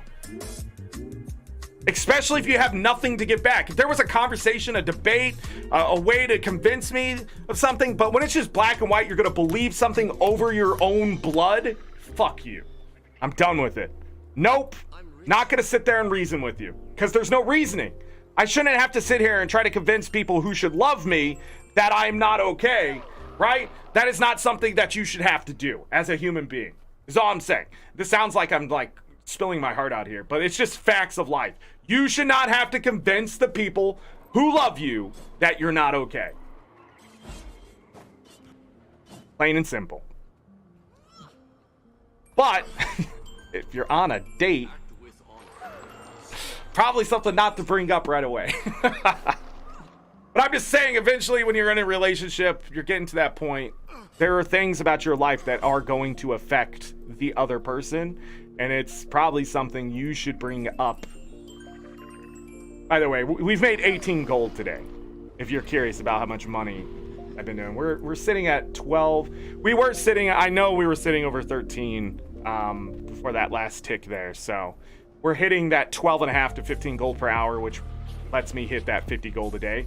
But that 18 gold is on top of what I know I made like 42, 43 last night. So yeah, we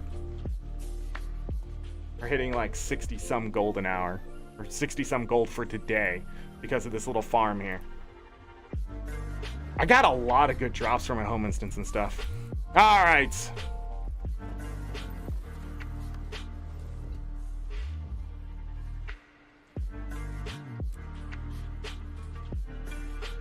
I need a weird amount of chunks of pure jade. So I sold all that. Why are we talking about this stuff? What happened? I'm rich, you know. It's okay. I'm a loner at heart.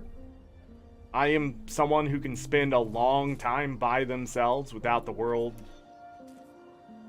without like lashing out at the world or losing my mind type of thing. I think. Maybe. But for the most part, like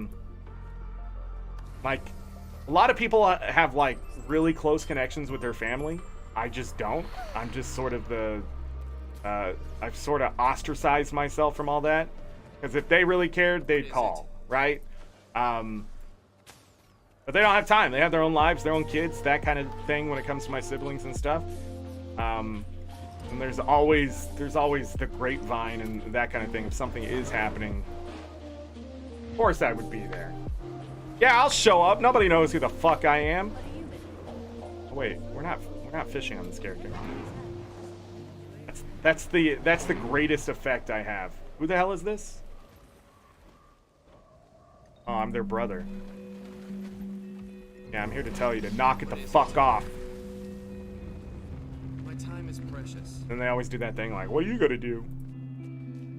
Never say that to someone. That's a dumb thing to say to anyone. What are you gonna do? You don't know. You could freaking have superpowers for all you know. Like, what am I gonna do? I'm gonna sue you. I'm a lawyer. Like, you don't know. I'm gonna tell my community to find out who you are. Which in this day and age is scary. Scary stuff.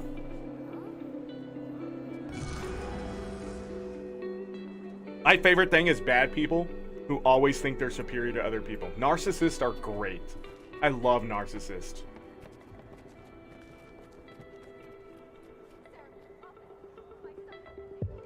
How did I not get this leather?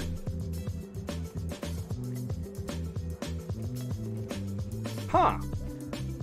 Well, I'm glad I came back in for the charged quartz crystal. Picking up some leather. AngryZorric. It's not a money. This is all money right here. That will not show up in Guild Wars 2 efficiency, but you can turn charge quartz into some gold very quickly. I think we're at 391 on those. I say we, but it's just me. Could be his status on pubic affection. Well, the local sports bar with his friends. Pubic affection. I don't know if it's anything to do with pubic, but maybe public. Never leave a wrong to right. You said pubic.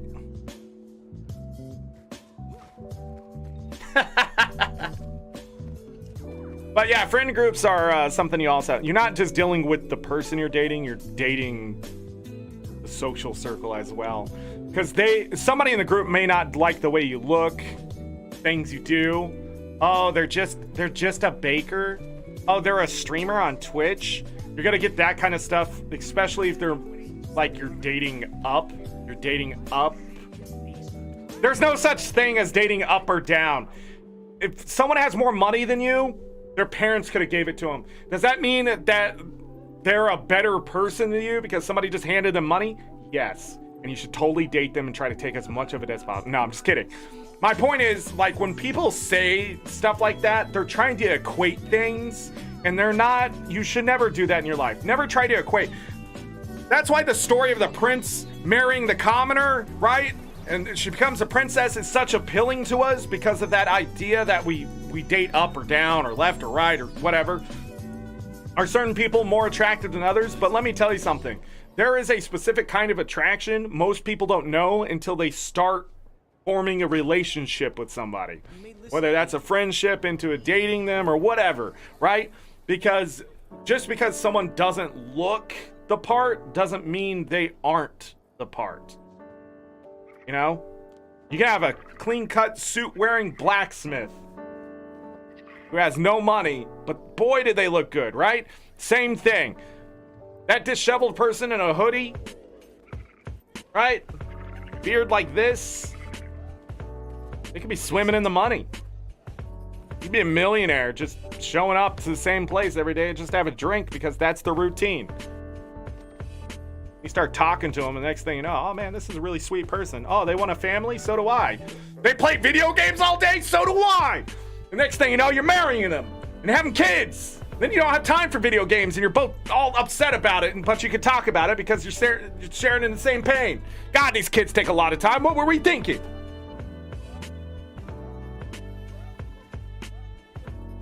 Mouse didn't work. What happened? That's my point. That's all I'm saying. You don't know.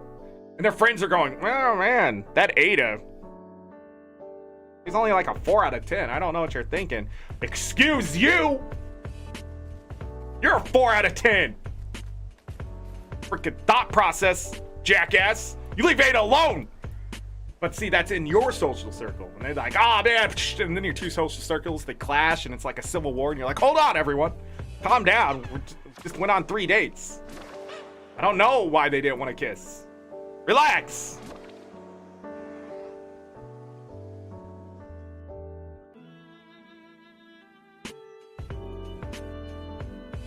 You're a sucker for someone who sings to you? Well, then you never fall for me because I don't sing to anyone. Not even myself. I don't know what kind of confidence people have to be able to do that, but I could use some of that. When someone sings to somebody else, I'm just like, dang. Not for me. Either way, I would just feel uncomfortable. Now, if I hear someone singing, it's much different, all right? They're like singing to themselves, or they're singing a song and they're really good at singing. It's like, ah, that's nice. Need shrimplings on. Yeah, all right, let's start fishing, everyone. I think the only thing that's happened is a Melandru's lurker here.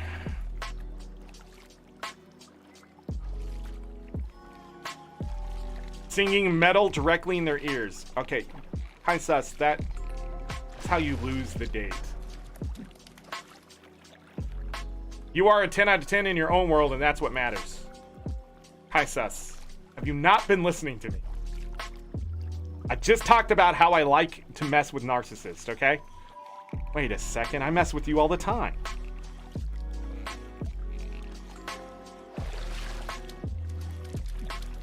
In my own world.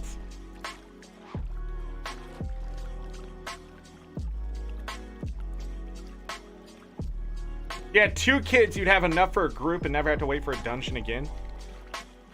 I know people who have gotten their kids into gaming, so they had an excuse. I'm not saying this is good. I'm also saying they're not wrong. But they have literally got their kids into gaming so they can have extra accounts, and as their kids have grown up, they have gotten sucked into the gaming world. And yeah, in the last couple years, a buddy of mine plays with his son all the time. And recently his son got grounded and can't play video games because he wasn't doing his schoolwork.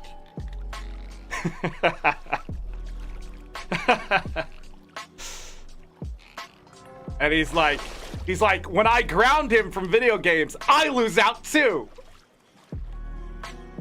So he's twice as pissed off as he would be otherwise, because he's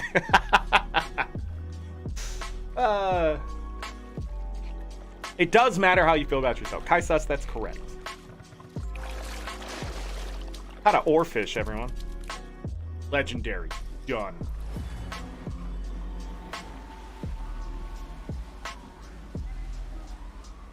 Get that gold farming. Do the AngryZorric route of rich nodes. Lilies and pearls. And drinking the caffeine today. And I'm out.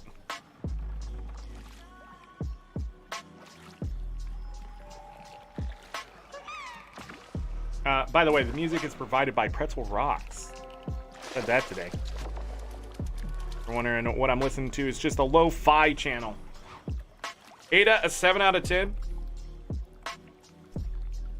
I don't like to put people on a 10-point scale. I like to put them on a 100-point scale and start adding things up. And you hold a job. You look good. You take care of yourself. Do you have family problems? Do you have a substance problem? Start taking the points.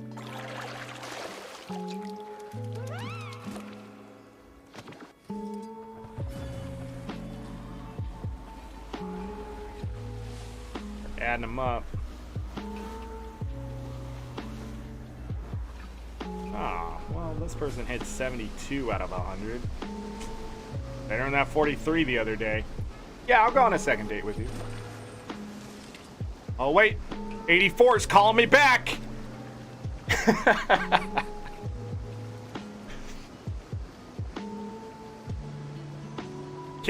Can you tolerate me? That's probably the truth. That's probably the truth right there. You know who can't stand me? My wife. 2 minutes. 2 minutes. That is the level of tolerance. She's like, go away. I'm the most annoying person. If I love you, I'm not going to leave you alone. That's the way it works. If I do leave you alone, you fucked up. Alright? I'm not talking to you. You've done something wrong. Or you're just a friend. And I don't want to annoy the crap out of you because I have someone that I love. I don't have time for this high level of relationship. Talking about stupid shit. Alright?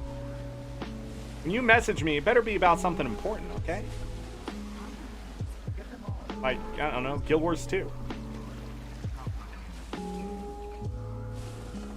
Or you're dying. Or there's a chance of. These are important things I need to know. But if you're just trying to be like, oh, how was your day? Small talk? My day was okay. And what do you need? That's how I'm gonna say it. And then you're gonna be like, wow, you're mean. I don't think we should be friends. But you didn't have to ask me how my day was. All right? If I show up tomorrow, then you know yesterday was probably all right. Just wait. You'll find out. Did I show up to the guild meeting? Am I streaming? I'm alive.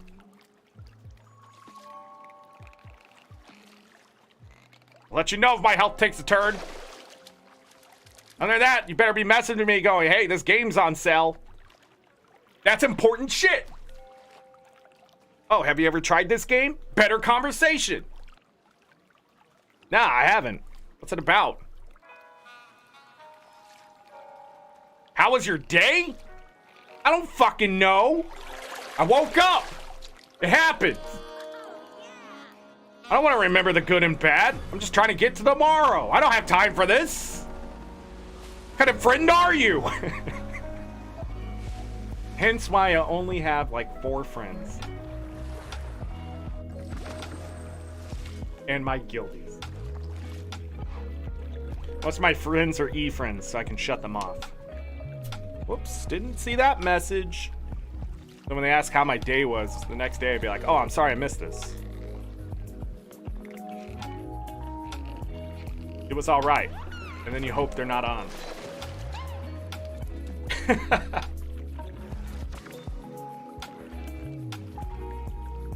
Schooling of introvert. Don't interrogate your dates. But you can apply those, yes. It was back on the Twitch days because YouTube rules are very strict with what they consider cheating. And so she's unable to watch me while I stream. One of the downfalls of YouTube is that Twitch is very lenient about how many people are watching your stream in your house. YouTube is like, they could consider that botting.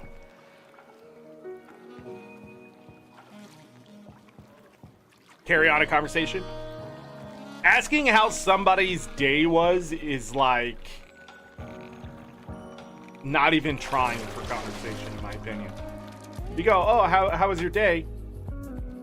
It better be to someone that is like sleeping in the same bed as you, okay?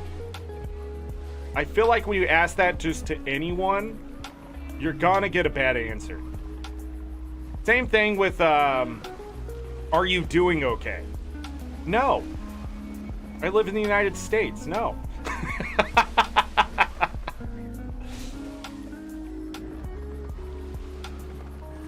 Are you okay? I hate that question. In the moment, maybe. But most of the time, no. I'm not okay. I'm great. Terrible.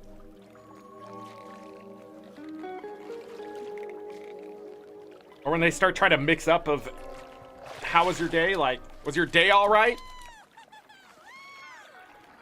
That's just a different way to annoy me.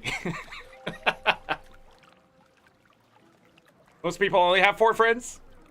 I actually don't have friends. I have acquaintances on the internet that may or may not be real. We have cotton. 3 oarfish, 4 oarfish today? I wasn't paying attention. But it doesn't really matter. All I need to know is how close we're getting to 1,400, huh?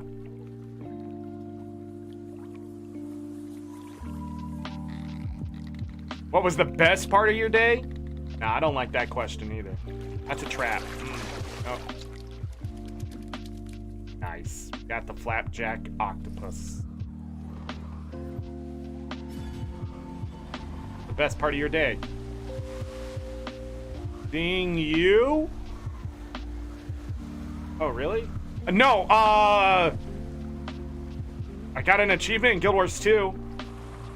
Oh, that's it? No, I didn't kill anyone. What do you want? Why are you asking me this? Could be just me, though. I mean, I'm just paranoid. Try to get information out of me. Wait, they are. You ask someone a question, you're asking for information. Okay? And I don't trust anybody. I don't trust you.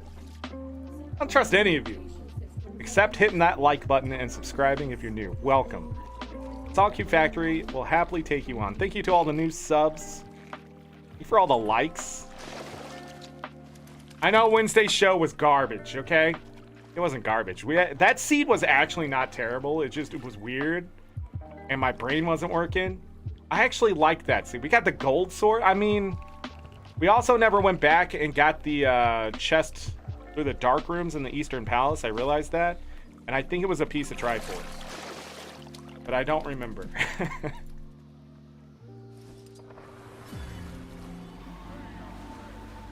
Run away.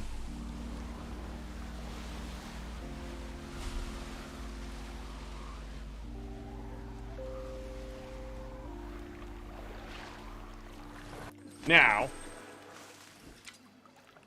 you have not been here. We need to fish up 1,400 legendary fish. Why? Because we don't need that many. And it's a good way to make sure I get all the ambergris I will ever need for the legendaries and be able to make money. Most of the excess money we'll get from fillets and that kind of stuff and the extra ambergris, ambergris, whatever you want to call it. That will go towards probably ancient summoning stones. Ancient summoning stones will be the last thing I buy.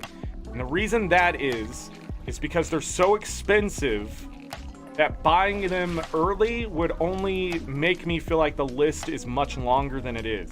If I know the only item I need at the end is those ancient summoning stones, then I can actually plan out how long it's going to take to get the money and other things to finish them.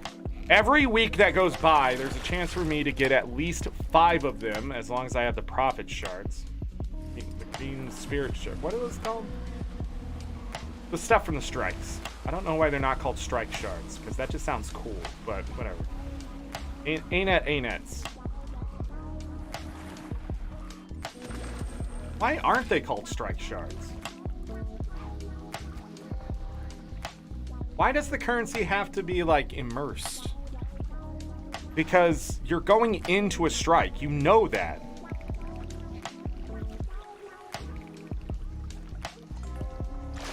Hold on.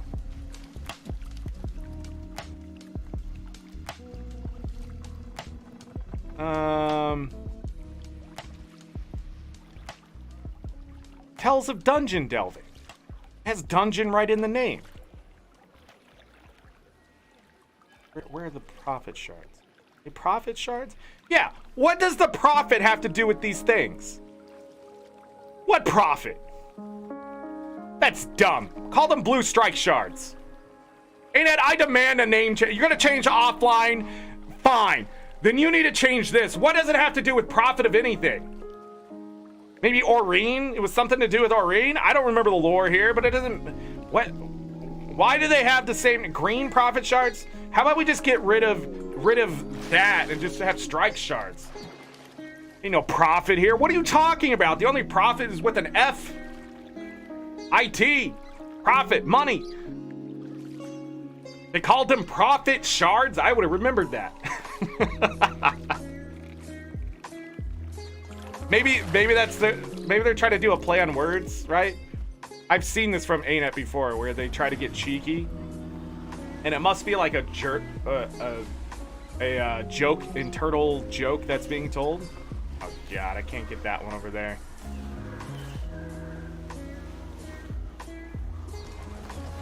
Shoot that. Which means we're going too fast.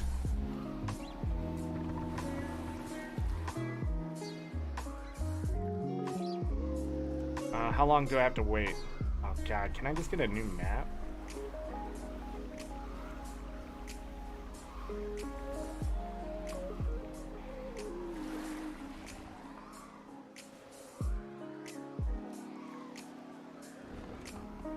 There was one over here, right?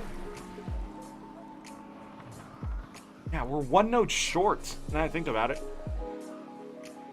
We had one more node, I want to be waiting at this one. Could rotate through. The other one must be further to the east than I want it to be. What bait did you recommend for daytime fishing? It's minnows. You can actually look that up in your item collection. So you're looking for Melundru's lurker because it's in lakefish, which is what that hole is. So Arborstone is an Echoval's Wild, and that's considered a lake. I don't know why it's actually not considered a grotto, because I thought that for the longest time, which would be daytime glowworms for the dark sleeper, but it's not. It's freshwater minnows for daytime fishing. Somebody once tried to convince me it was both. I was never convinced, but yeah. At nighttime, you'll get a royal featherback. It is right here. Okay. Freshwater minnows. Yeah, there is actually some helpful charts online now. That sort of show you the bait, daytime, that kind of stuff. I don't know where to find those, but I'm sure Google search Guild Wars 2 fishing chart will probably be enough. I just had a spit bubble.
Am I muted now? How long have I been muted?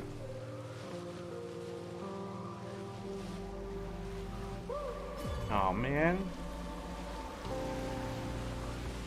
Was it when I was talking about my spit? Did I accidentally hit the button? I didn't feel like I did. Thank you though. What? Not long. Says Kai Sus.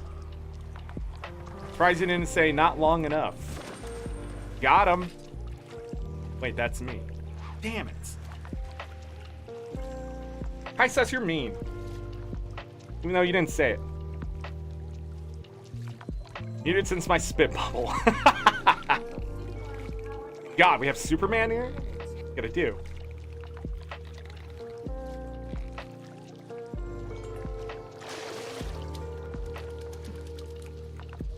See that narrative? I hate when people make narratives like that. Whether it's me or somebody else, where like somebody says something and they're like, they really meant this. And it's like, really?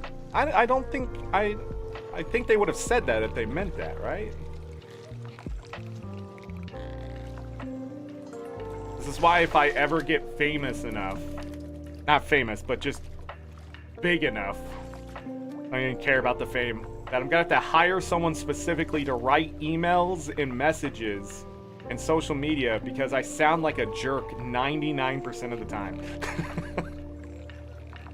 Short, not very smooth writing. Like, what is this, a robot?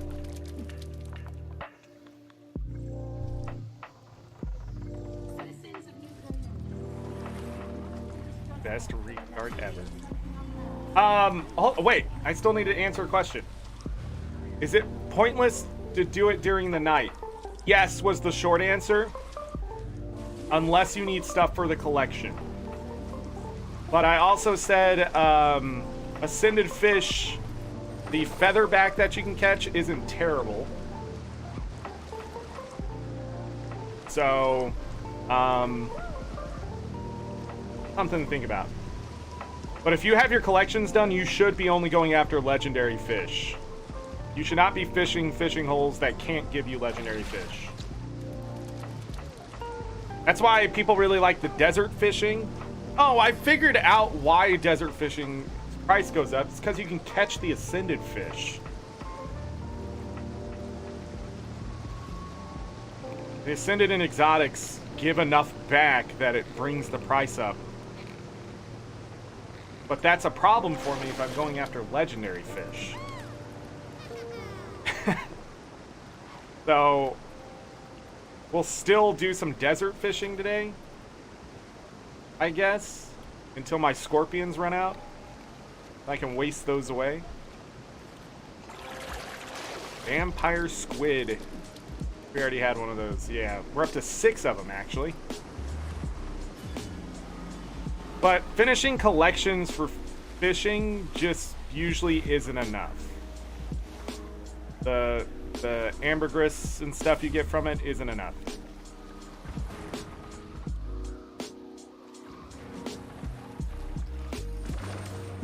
So you want to keep going after the legendaries and catch as many of those as you can get.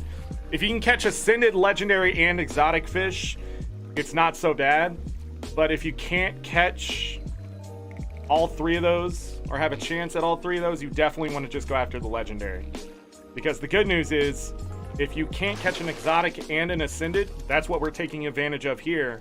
And the roll goes too high for the rare to kick off, it'll give you the legendary.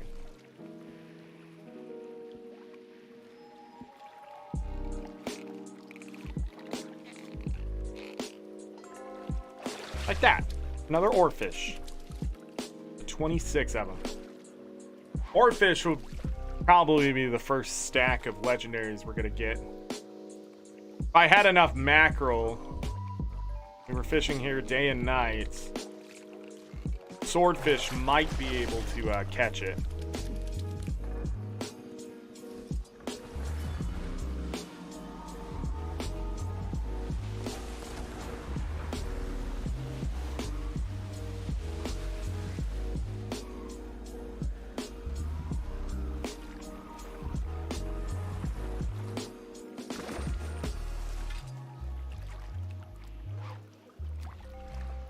That happens with all the desert fishing. And when you're doing a lot of fishing like this, try to stick. Oh no, blackout happened. Try to stick to just a couple maps, maybe 3, because your inventory will fill up. And if you're trying to keep an idea of how much of stuff you've been catching or whatever, you're doing too many maps at once, your inventory can fill up and just look really cluttered, and it's really hard to do that kind of data. Because right now we're hitting just 3 maps. Echovald, technically the city, and now the desert as well. So I throw in like Kryta or something like that, it could just be a lot of stuff in my inventory.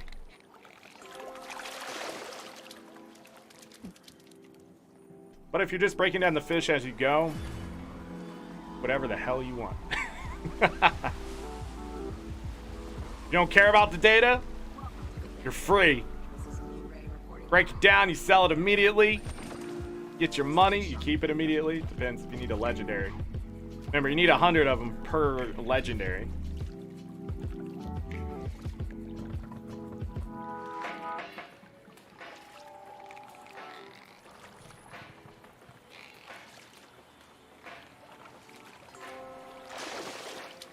Blowfish.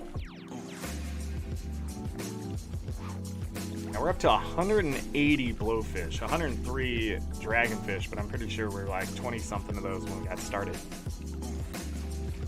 That's the daily catch.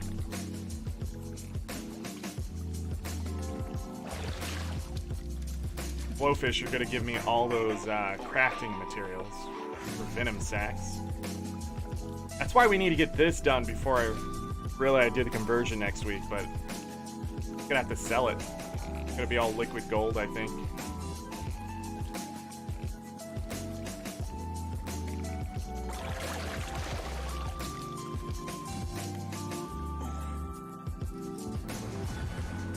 Alright, because that event was here. Well, our route has changed slightly. It was going in, but now we'll come in this way. We should be good to go.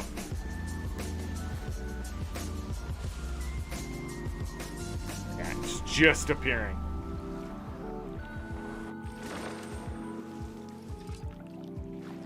So our route has reset in a sense of how we're doing it. The start is now technically here and not on the south side.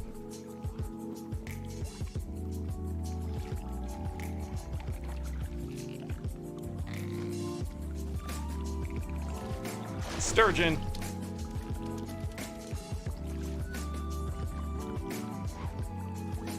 Twelve of those.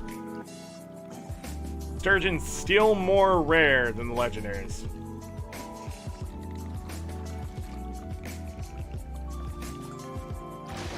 Another sexton. Brings us up to a gold worth of loot. I have been selling the junk, so our numbers aren't going to be perfect when we're done. That's because I need that liquid gold in my wallet now and not later. And my inventory's just not big enough. If I had 320 slots or whatever, or even 250, I could keep everything, but... Or if I wasn't hitting multiple maps. Ugh.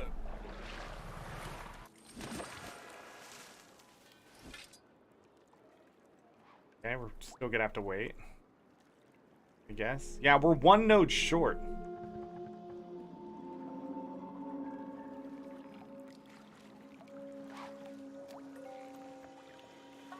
What the heck is that?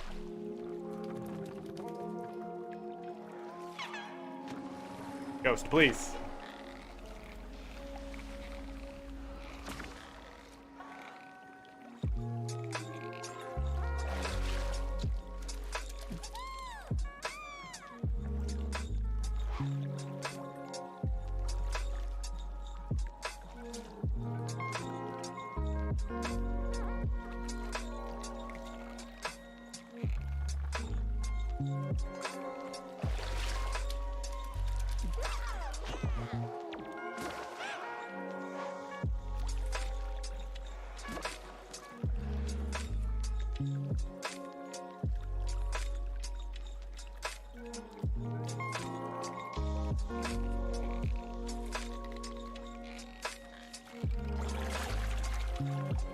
I do wonder how many do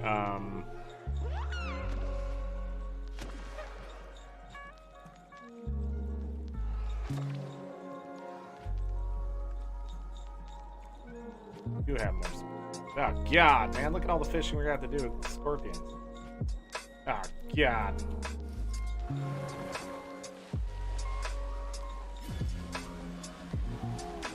was I saying? Yeah.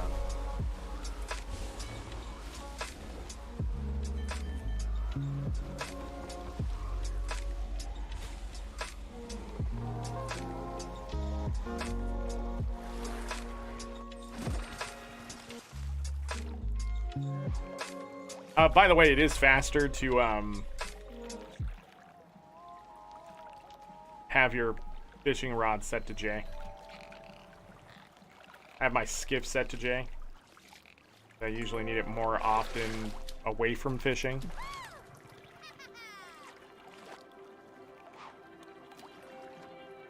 But we're doing it the hard way.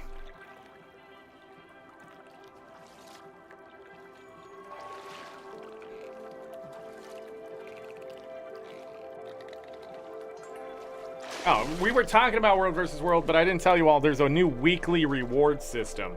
It's gonna be like weekly achievements and hitting six or seven of the achievements, I can't remember now.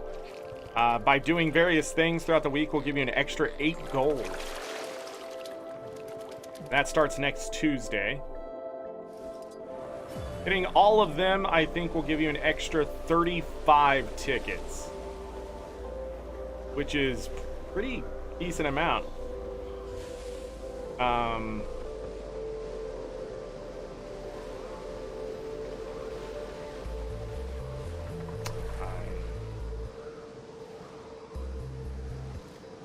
do not know why.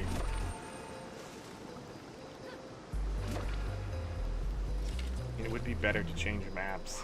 Really would. Steps in here waiting.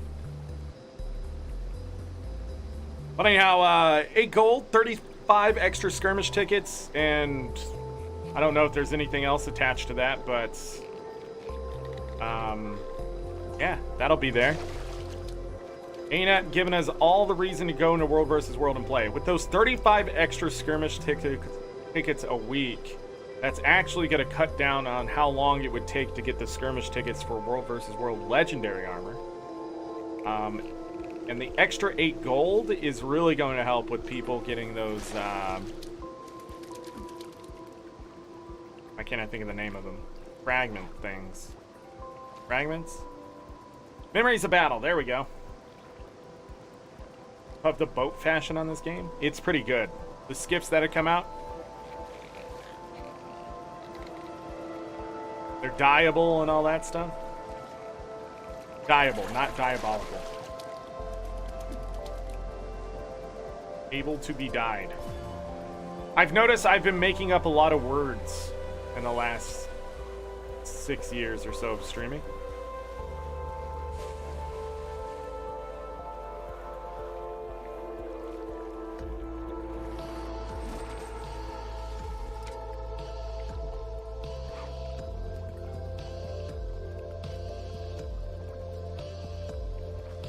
Why? I don't know. Technology has changed. The language isn't changing fast enough.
Don't they just want better fights? Some people, yeah.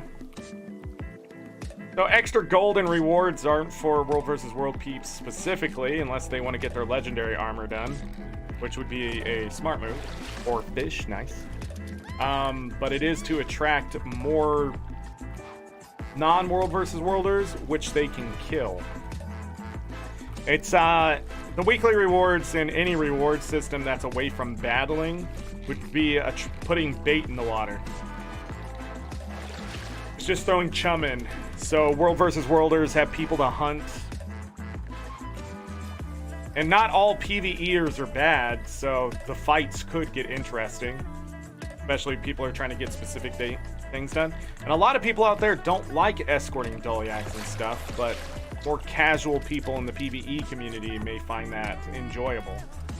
So,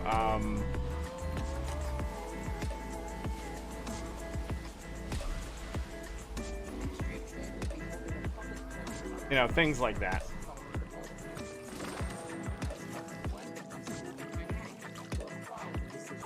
But World versus Worlders still need siege. They still need armor for other characters. Replace that armor for different builds. Still all cost money.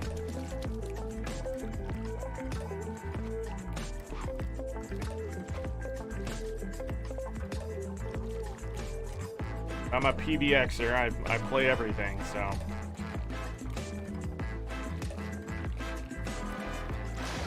Sea Robin.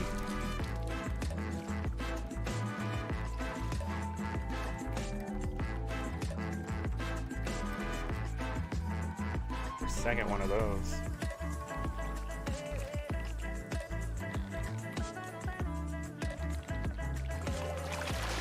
Dragonfish.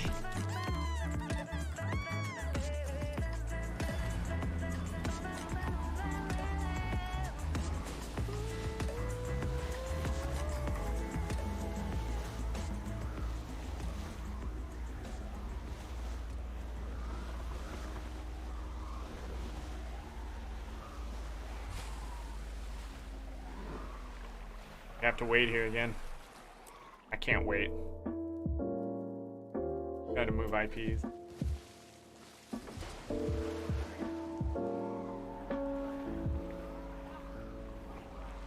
Okay, that one's there. We don't have a lot of time left in this. Left in the daytime. So.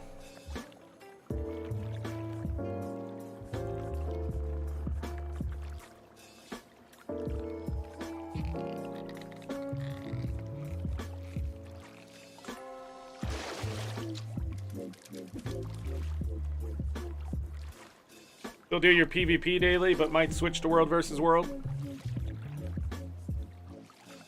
Right, I'm surprised you still do PvP dailies. Doing both PvP and World versus World isn't a bad idea.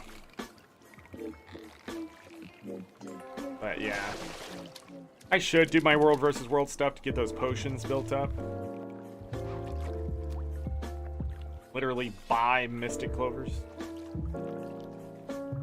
Farm Mystic Clovers from it. Not buying them. I don't know. The weekly reward, it will definitely be interesting. I wonder how much can be done like on a reset night. That kind of stuff.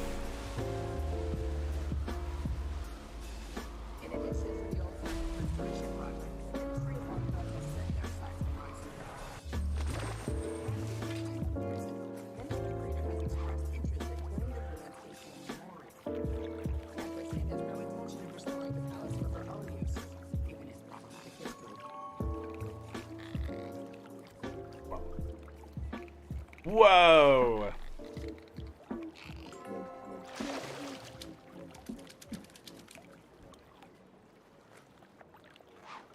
Down to 1637 after selling that stuff. Still 7 gold per hour.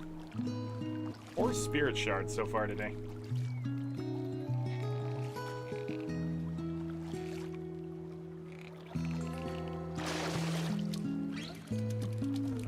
Horseshoe crab, rockfish, and a shimmering squid. That's saltwater.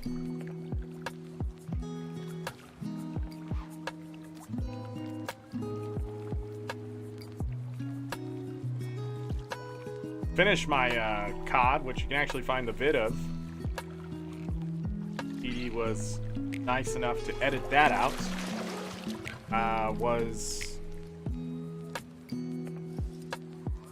Sounds like Dee Dee isn't nice all the time, but that's not true. He's nice all the time. Dee Dee wasn't just nice enough, he was patient enough to go and do it. That's what I try to say. But anyways, yeah, when I got my cod, it was the horseshoe crab that I needed.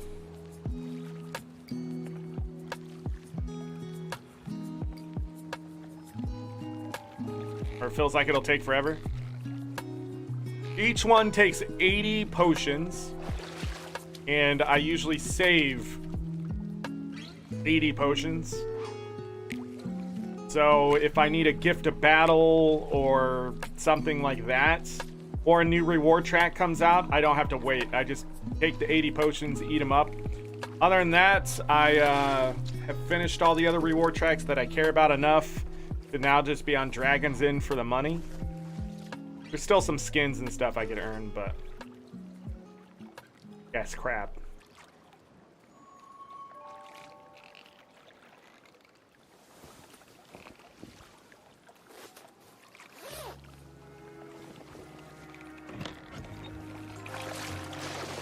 Reward tracks, one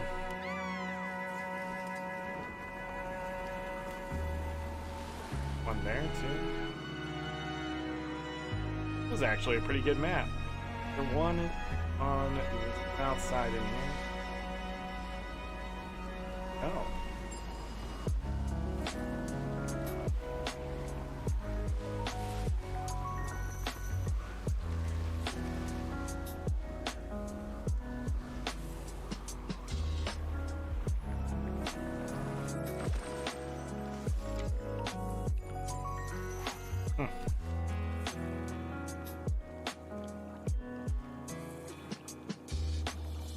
Yeah, I think when it comes to reward tracks, saving up the daily potions is better than just eating them right away. At least save 80 of them. Because I see people get into just weird places where they're like grinding out their gift of battle and they feel like it's taking forever and that kind of thing, when they could just technically eat all the potions and get it. Because they do world versus world every day. They're just putting the potions towards something that isn't that. Or if you need the Mystic Clovers or whatever, there's reward tracks that can give you a good chunk of them if you haven't finished them yet or whatever. Oh, this account just hit my alt accounts too. This account just hit the 7 extra clovers and is it 7 clovers, 8 obby shards? So that took a chunk of cost away. And also we got another 2% magic find.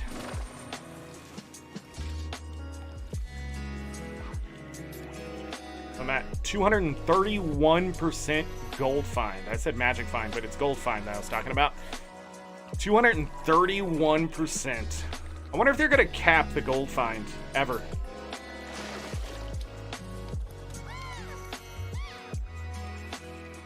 Let alone if I actually earn some achievement points at some point this year. We'll see the 42.5 chest, maybe the 43,000. That person's bot is named Xanax.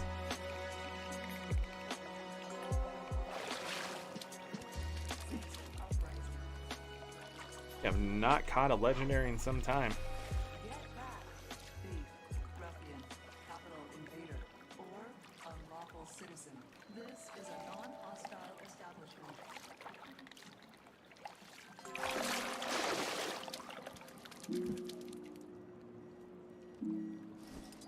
Always need Mystic Clovers.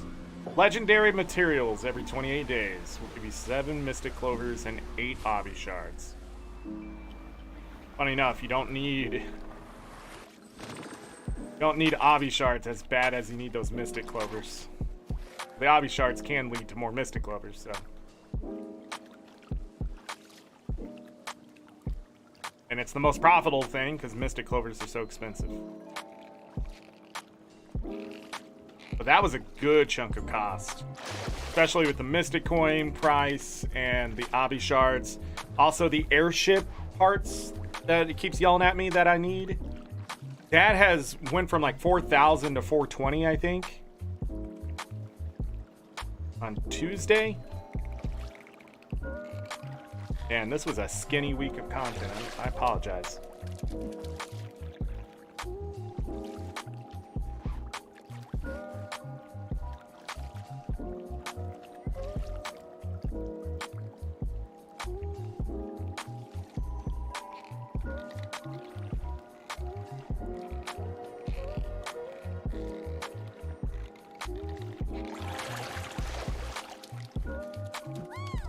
Long meeting was long.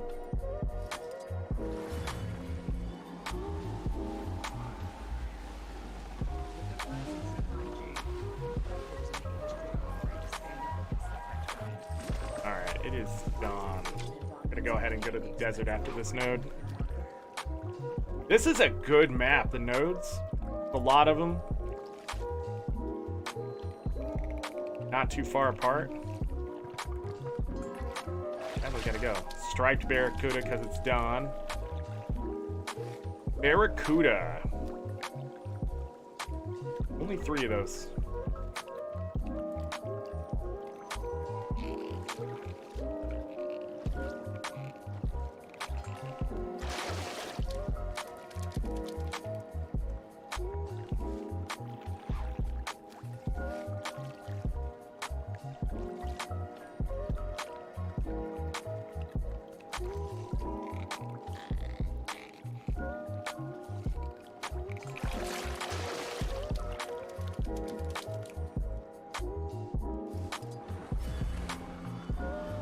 Oh, we're going to the desert. Gotta go. Gotta go!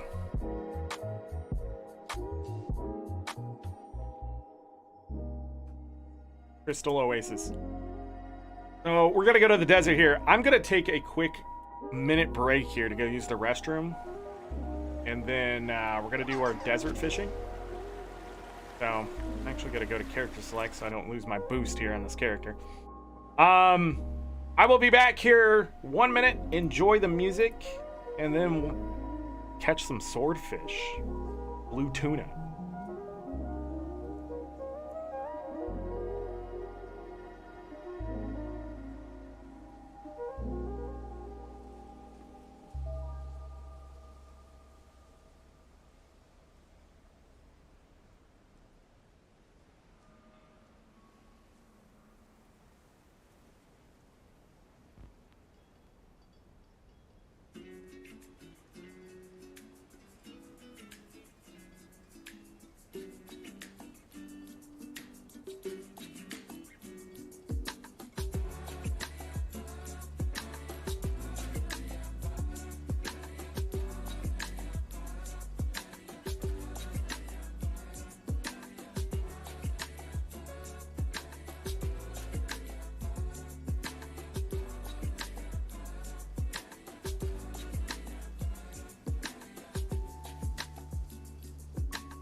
Alright, I'm back. Didn't realize I was home alone. I am all alone.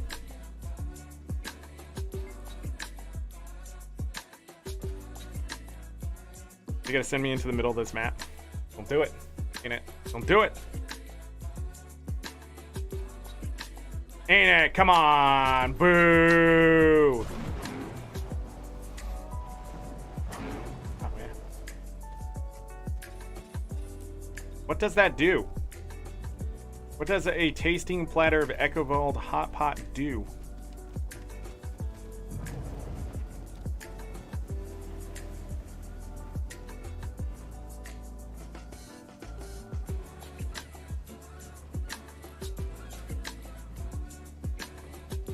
150 fishing power, 100 condition damage. No, it's gone. It's over. I mean, we have 3 hours of 150. But man, that would have been cool, huh? That'd be great.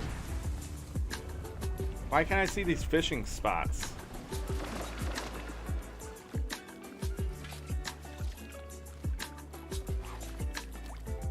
What? Why am I able to see fishing spot? Hold on, is it stuck? That would be amazing. Did I change my bait? Okay, let's not do this. Change your bait. Nerd. Alright, now we're desert fishing. I thought the hot pot was fishing power food, but second guessed myself, and now we didn't get the better fishing food.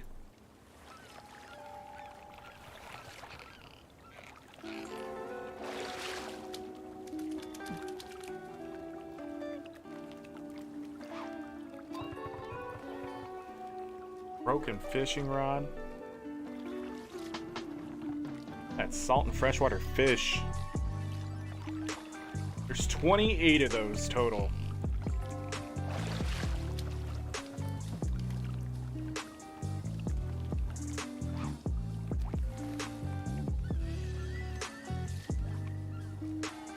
The rockfish we can find here pretty easily. I feel like a lot of times when I'm fishing this map, back in the day, I used to find it. That'd be good. Saltwater and freshwater fish are just random, and it picks something off the chart. So, accidentally hit the wrong button there. No, I didn't want to hit that button either.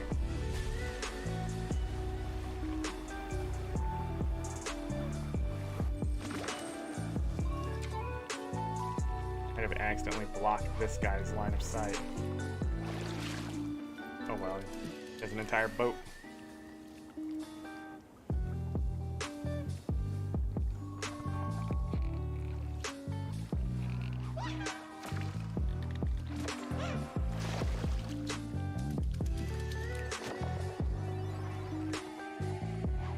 And now they went away. I think it maybe got stuck.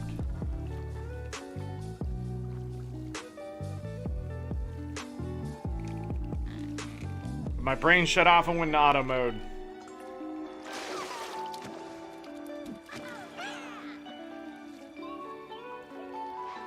In Group Finder. What is Group Finder from?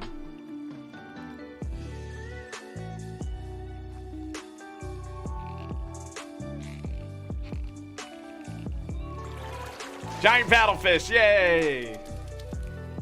I said swordfish and blue tuna in there, but it's giant paddlefish and bundus.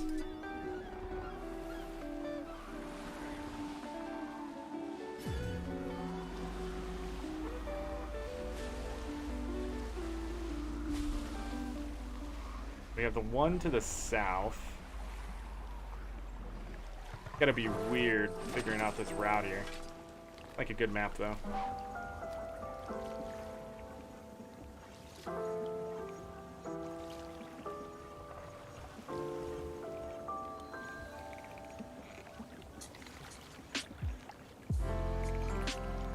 Giant barb.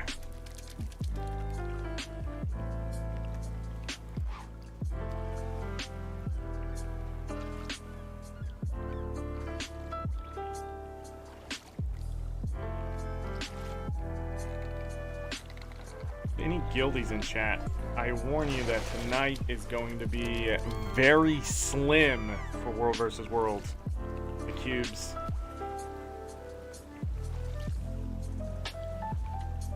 But I will be there.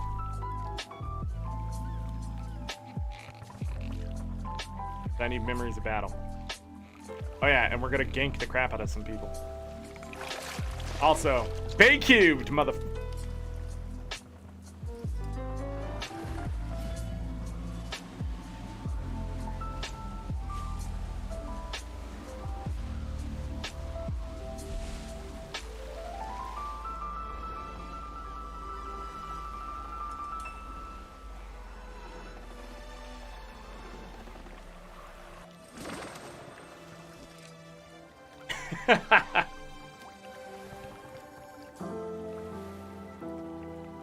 I love how people try to do that to still try to offend me to this day.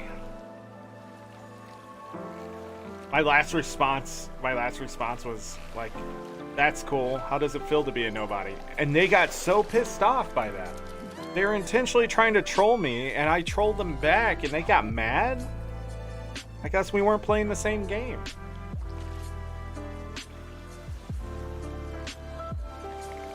Gosh. Don't do it if you can't handle the response. You were looking what? Looking for me to get angry? Look, I get angry on my own. I don't need your help. Alright? Stay cubed, man. All the more power to you.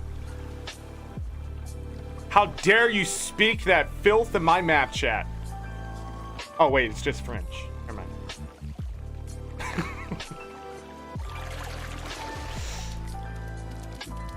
You can wiki anything in the game?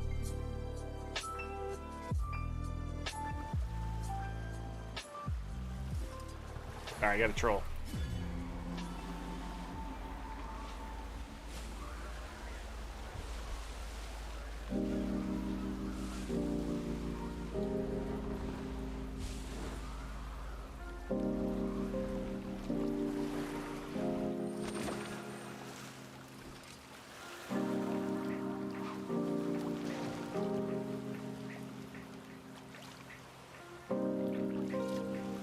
I gotta type something.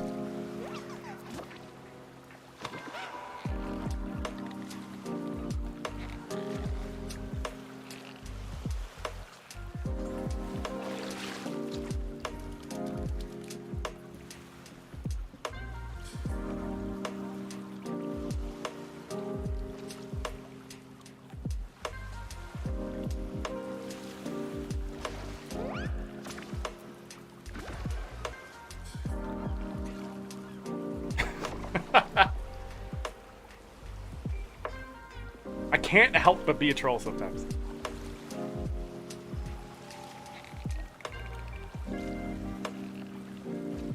Anything? You can wiki anything? It's true. / wiki. Whatever you're looking up. / wiki whatever you find. / wiki ET. Give you event timers for bosses. You can / wiki world boss to get world bosses specifically. Event timers, if you want to see those. ET. What's the other one I saw the other day that they shortened? They're doing great work on the wiki. One of the best maintained wikis in any game I've ever seen. Guild Wars Universe just has great wikis. Guild Wars the original games wiki is just full of information. But it's not the best. Not the best for builds. It is the best at finding anything.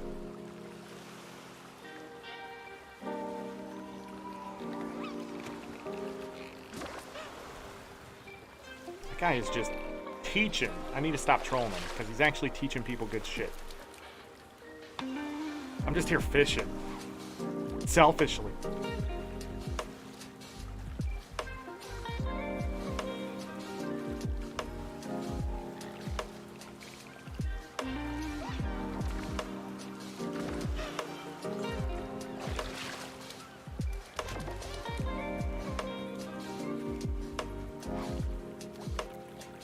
If it's something everybody likes, it will be high.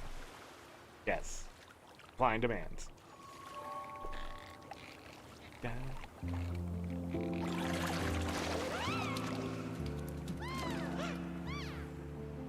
We dropped a good chunk of frames today. Just gonna talk about it really quick. When it's gotta get really cold here, and in a lot of places here in the US. But I mean really cold. We're talking negative Fahrenheit temperatures again. So I'm going to be dropping even more frames than I have been, just so you all know. There's just nothing in my control, and it's my ISP. Somehow that cold weather affects something down the line, and I just doesn't hold my upload speeds. My upload speeds drop. Hey, a marbled lungfish.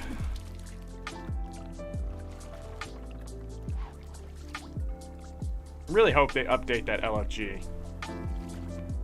Be so good for this game. Shrink when it's cold. SS, we're not talking about that specific thing. But yeah, it's been cold here lately. So we dropped 1,372. If it gets past 0.5%, a lot of you will lose connection to the stream and it'll buffer and do weird stuff. While the VOD won't be affected too much, it'll be pixelated or whatever. Live streaming just isn't fun, and if it happens a lot or goes over that 0.5%, hey, a Vundu. I'll probably cut the show short because yeah, we're just not going to be having fun with that.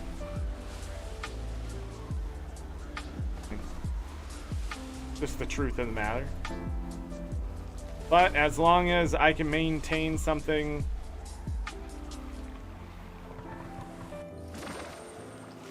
should be good. I have no idea why OBS was disconnecting. I thought it was internet, but it wasn't.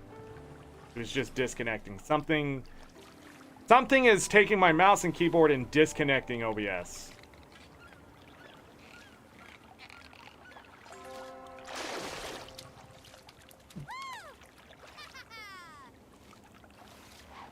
Anytime I look at Discord and I see 9+. And then you go to your DMs and there's one message that's 63, another one that's 38, and another one that's freaking 51. And you're like, what is happening? And you get in there and people are like, yeah, what are you doing for World vs. World tonight? And they invited like 7 people, right? Invited all these people to the conversation that you didn't get to see. And the next thing you know, like, they're all talking. And none of it's important to you. You're just in the group. Then there's one tab where it's like, yeah, situation here. And it's not even a situation. It's like, just ban the dude. I don't know why you're talking to me. You don't need advice. You don't need a scapegoat for why you make your decisions.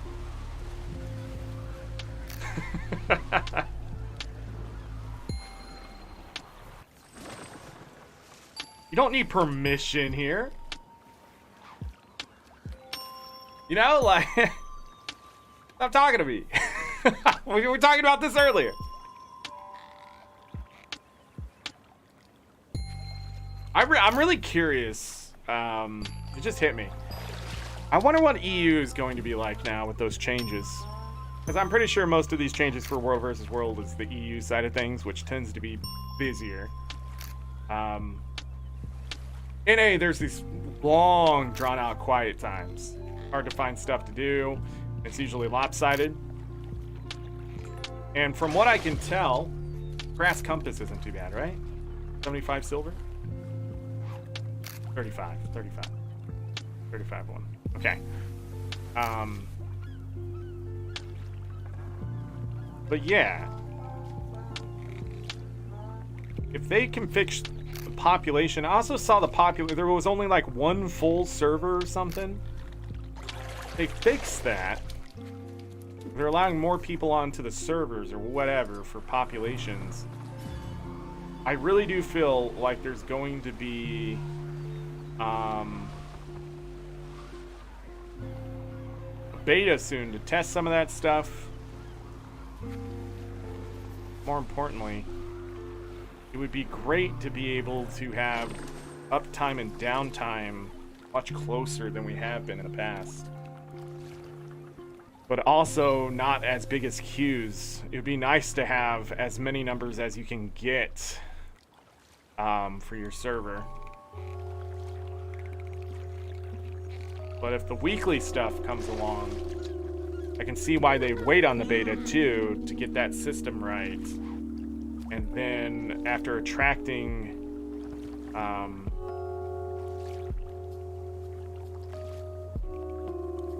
attracting new players, have to adjust to that. I don't know. I think part of the problem too is all the Smurf accounts and alt accounts out there, people still stacking servers, or they're choosing different guilds on different accounts and things like that. And so If it was just one account, one person, it may be different. But yeah, they just share accounts and stuff. Really annoying. Giant paddlefish. So they stack stuff up and population goes weird. Because if you're playing on one server, you're not playing on the other. You know?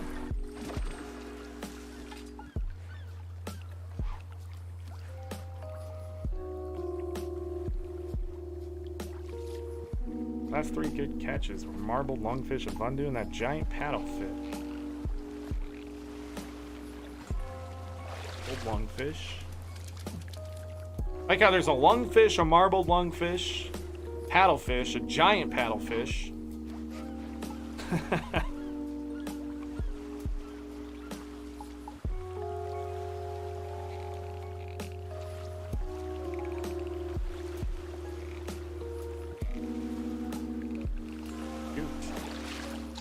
Silverfish, we will sell that. That is technically trash. It'll be worth a silver. We always want those Merline statuettes and goldfish if we can get them.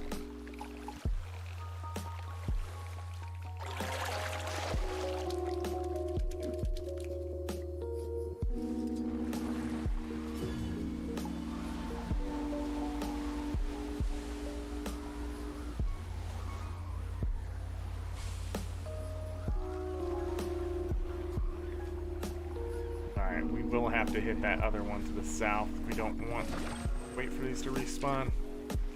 We get so wrapped up in numbers. I skipped it earlier, but we won't skip it this time. The most important thing is that we're able I don't want to go into the dock. with each other at the moment. That's what's important. Who is talking? Bundu! Remember, all these legendary fish aren't being liquidated, so that's why we're not making more than the 16 gold or whatever. A bit more than that. I should go ahead and sell these trophies. An idea. I get close to 20 gold worth of stuff today. I think if we catch any more good junk loot. That's a gold right there.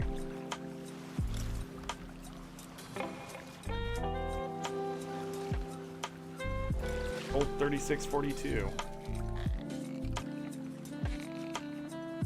Just pays for bait and stuff.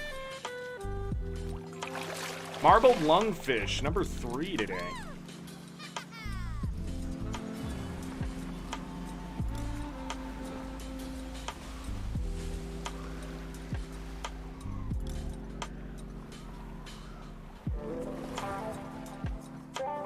Yeah, we're waiting for this now.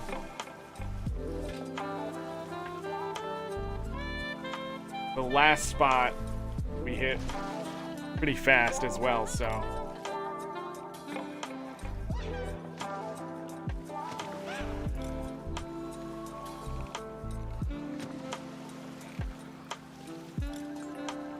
Giant barb.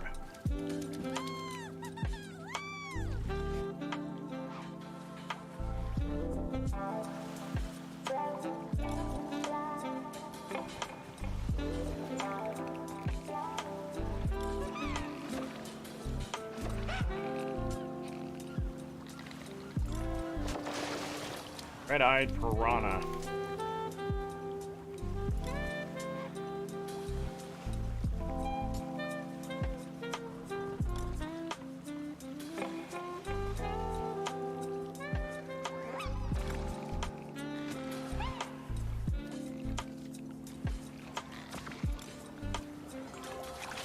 Red-eyed piranha.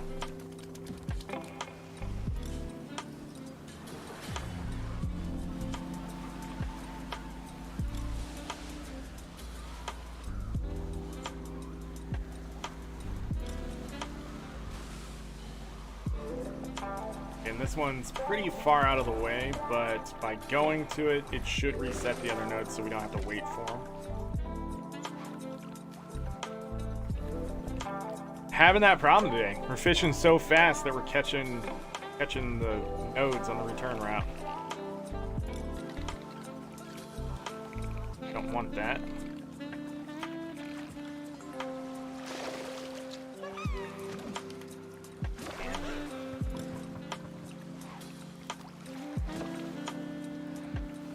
$23 from the desert so far, plus the 11 ascended marble lungfish.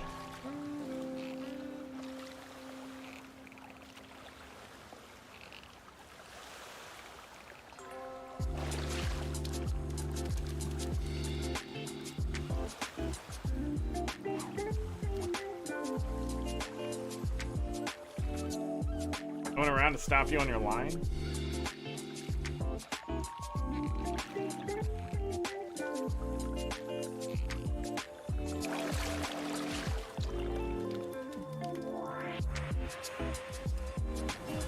Don't want to get stopped. There is another node to my south. Interesting.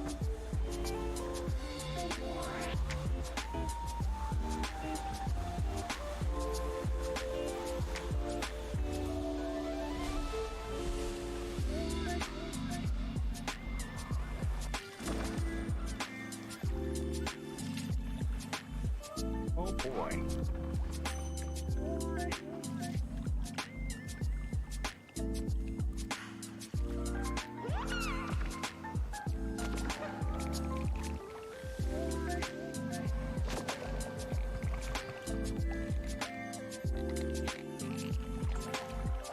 Marbled lungfish.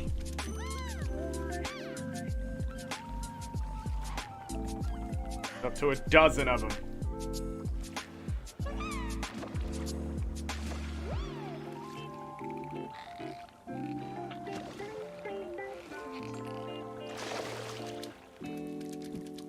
On Tetra.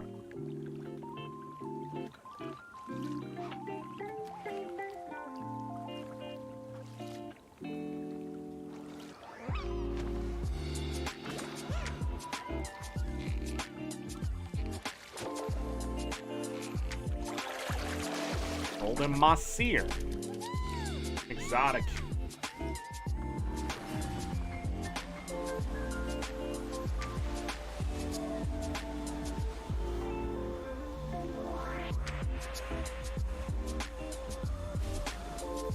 Then the Dark Lord.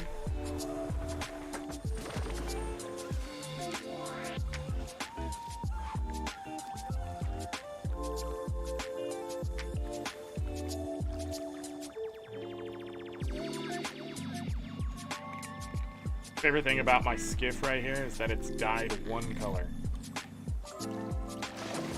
The dye's effect on everything is different, so it looks like it's multiple colors.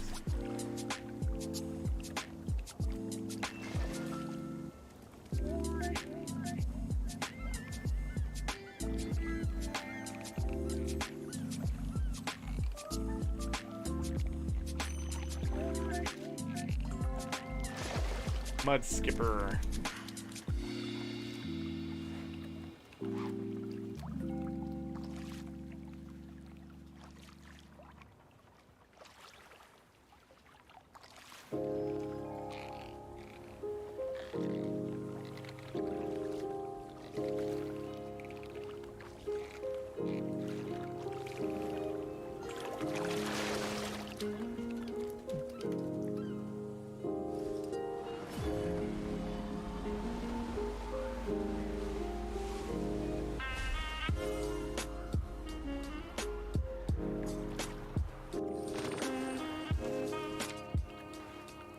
Da, da, da, da. Just chill here at the Salt Cube Factory. Just chill.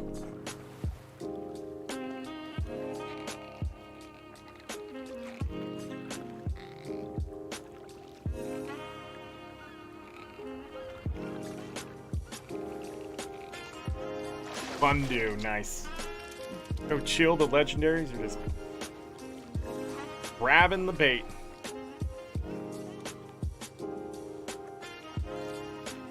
Oh yeah, I'm supposed to do that thing where I'm just in here. Like, subscribe if you're new here. We're pushing for partner. A buddy of mine watching one of the VODs. Like, dude, you don't promote yourself enough. There it is. Legendary chill. There you go.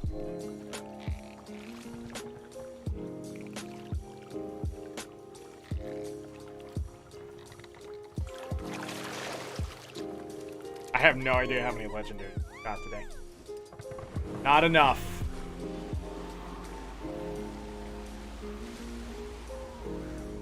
But more than 0, and that's what matters. I do need to catch up on this fishing though. 27, 43, 48, 58, 72, 75 legendary fish so far. Yep.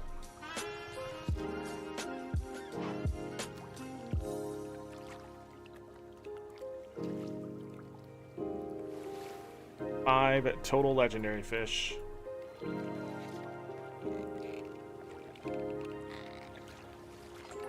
Paddlefish. Why am I abscessed? I hope I don't have an abscess. But I'm not obsessed with them either.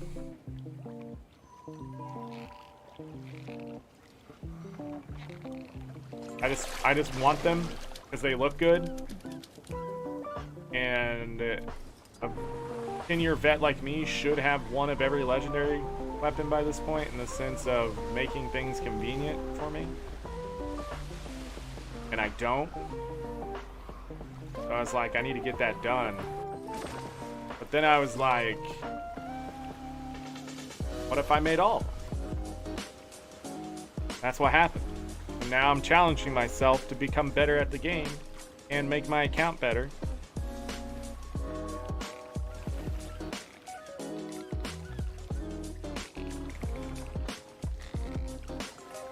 Giant paddlefish. Hopefully these 14 legendary weapons don't become abscessed. So annoying to do. Like an infection.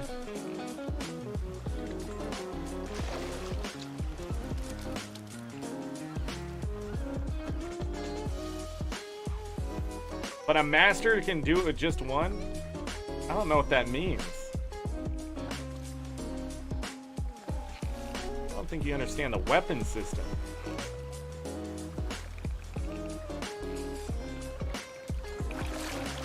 Rarely do you just have one weapon on your character.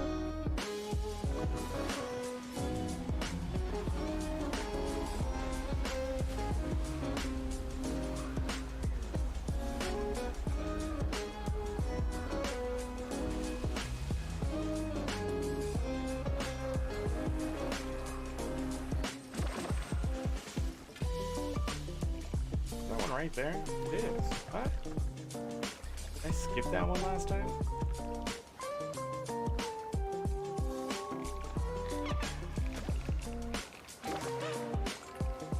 Totem fish.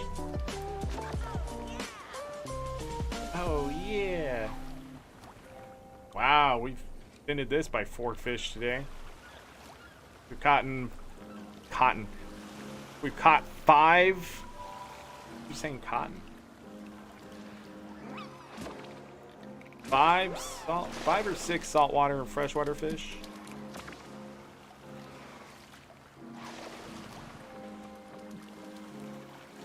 See, if I get all the legendary weapons, I can break down all my ascended weapons.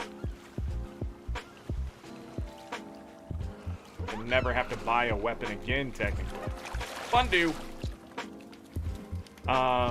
Unless it's a new character under level 80. I think legendary weapons should scale. Honestly. That'd break the economy for sure. A lot of people fishing here today. Friday fishing.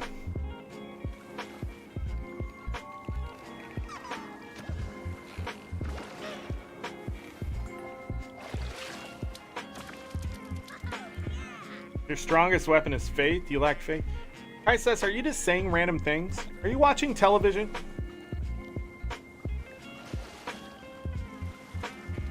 You don't need faith if you have discipline.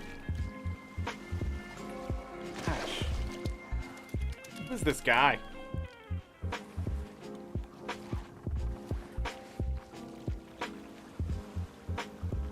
We get some Kai Suss's sus in chat?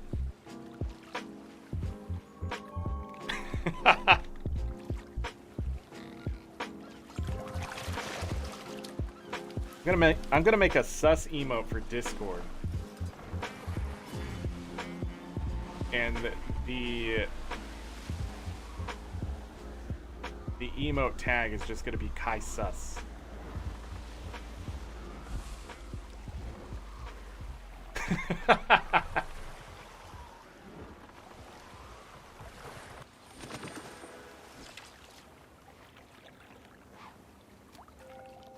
It's gonna have the wave with the dinosaur.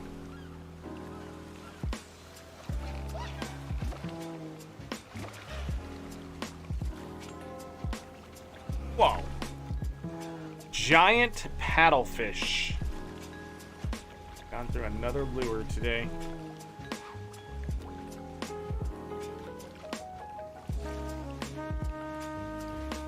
Probably end up buying mackerel.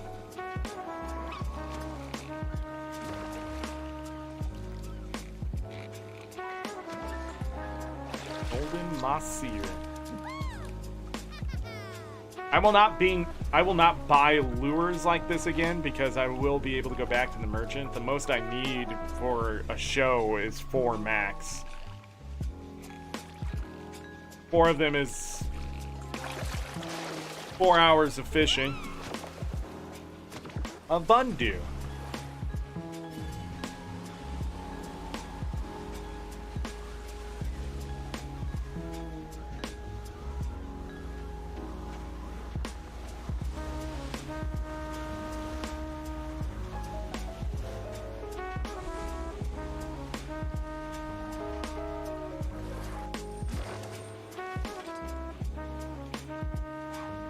Now we'll have an extra line here. Maybe I can start keeping all my trophy loot. Still don't think I want to do that.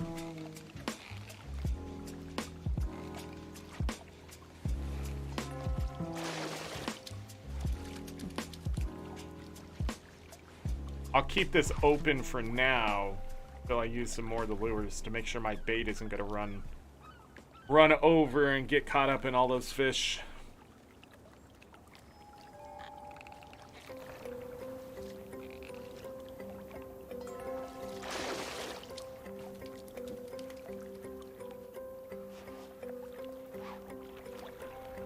Golden Mossiers and 9 gilded.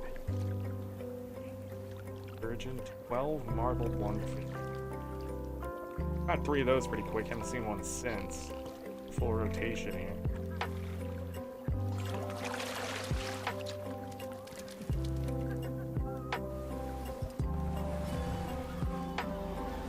There is a spot to the south.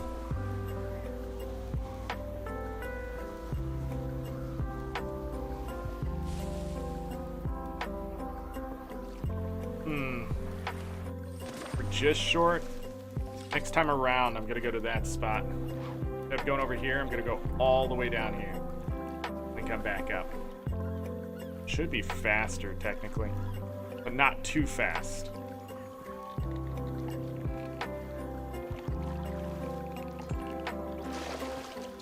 Hey, world-class fish. Dust fish. I saw 12 out of 14 there. I just need a bloodfish and a twilight striker.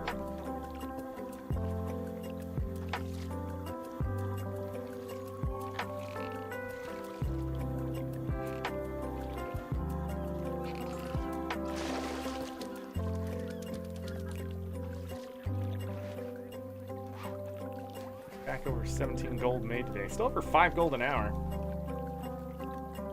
5 spirit show. That's 6 crowbars today? That's insane. Insane, in fact, we barely did anything when we went to Verdant Brink.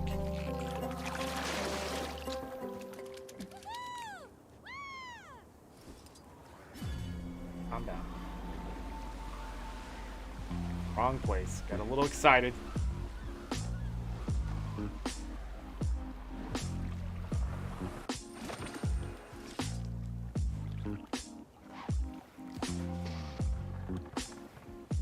Four geodes. 56 airship parts.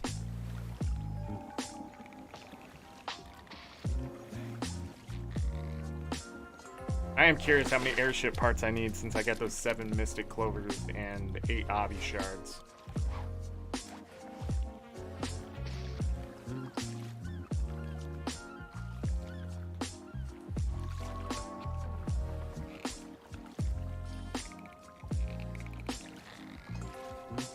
Marbled lungfish.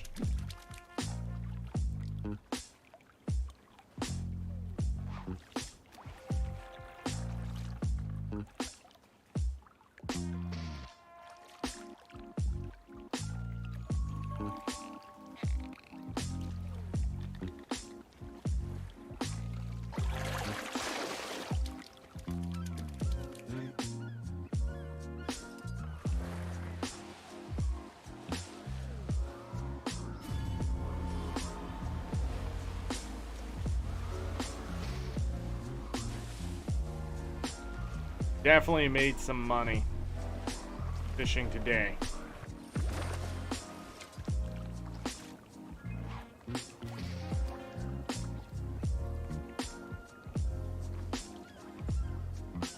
Got 5 Bundu alone.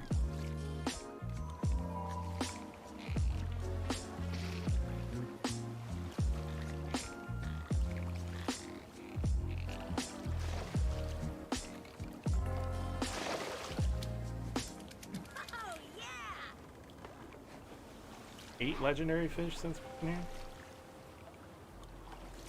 More fish, I'm not sure exactly how many of those we got. Wasn't enough.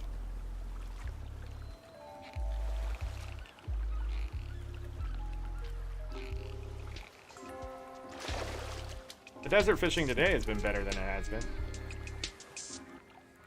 Got a lot of scorpions to go through. 3 more stacks of scorpions.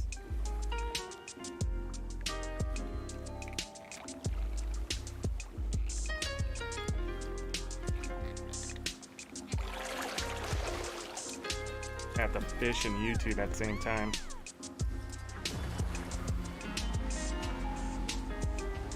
Closing in on 10 hours of fishing. So it's about 8 fish per hour already.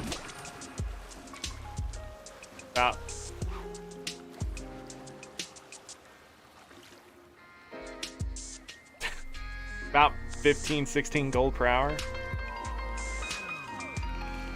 With all the other fish and the trophy loot and that kind of stuff. So we're looking close to 20 gold per hour just fishing. Looking pretty close to 20 gold per hour doing the other routes. So 20 gold per hour seems to be where I'm stuck at. Daily reset, I move all the way up to 30 plus gold per hour with the festival going on right now. That's easy to achieve. When the festival's gone, we're going to take a bit of a hit there because I won't be able to turn 8 gold into 12. The 12? Like 11 gold? We get like 3 gold from that pretty easily. It can be more, and it probably will be more, I hope. But... well, it is, because you also get the little envelopes and...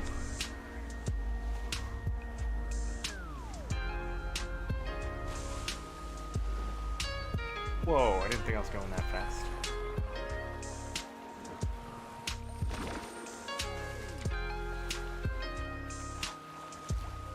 These bobbers still there catching a fish.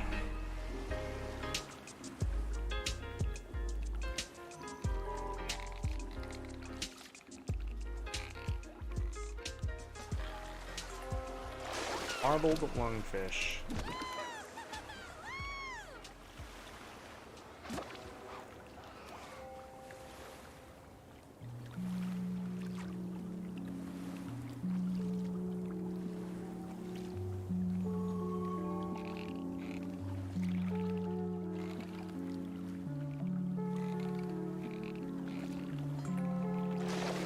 Can of worms.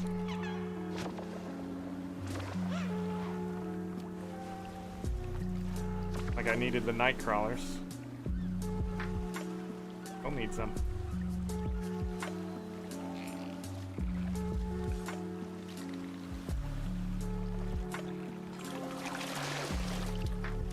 Regular paddlefish.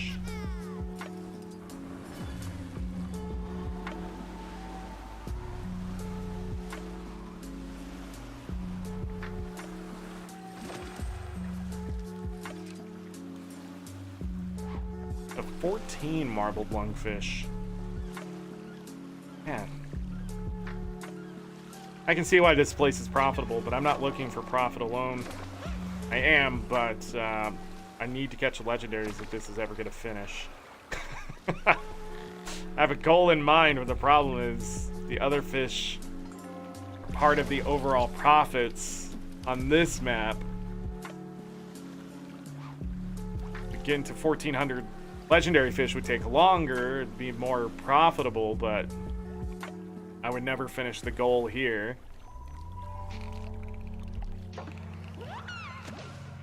Take the entire year. We all want that. Just want to spend 120 hours to get these 1,400 fish if we can. I just don't think it would be worth that much.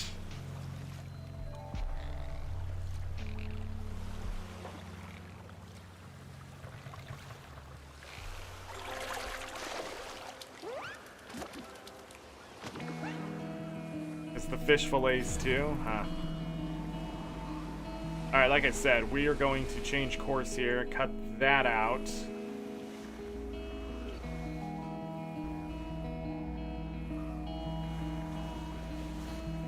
Skip this node. Hit this one.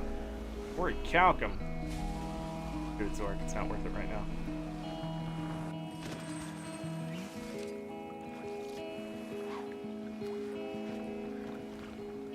The reason why it should be faster is because we didn't have to slow down to get here. This should be enough to let the other nodes respawn. That node is right there. Should shave off just a little bit of downtime, but not too much.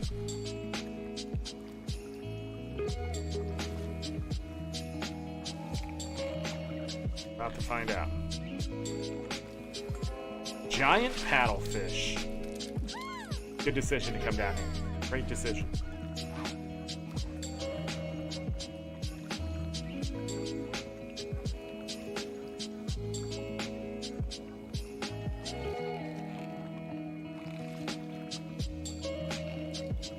Oh, what the hell?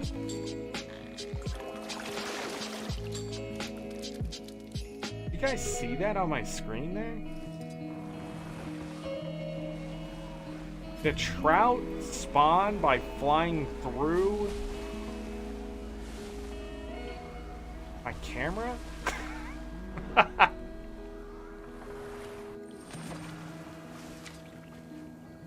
weird.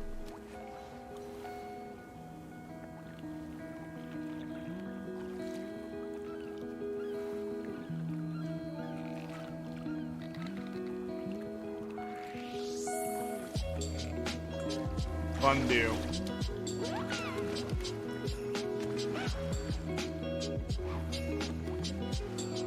$20, $33, $38. 5 plus 16. 81. The 81 legendary fish.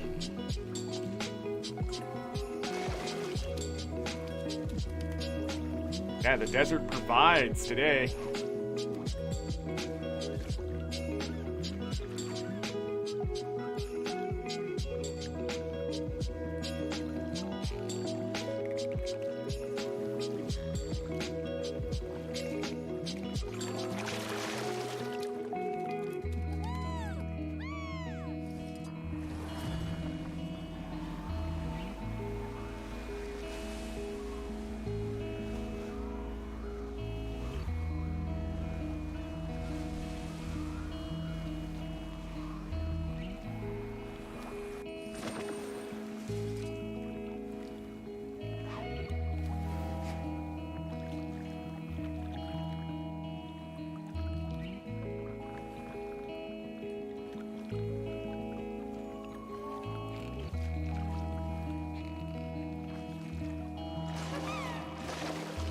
Broken fishing hook. The desert provides. Lots of broken rods and fishing hooks out here in the desert. It actually makes sense. Those Vundu and giant paddlefish. Better be ready for those. A lot of the fish you catch would not be exactly the easiest thing to catch either.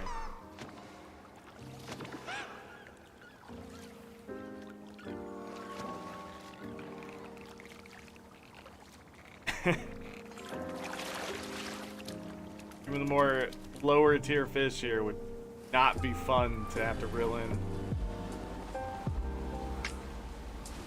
It'd be fun to catch, just not reeling them in.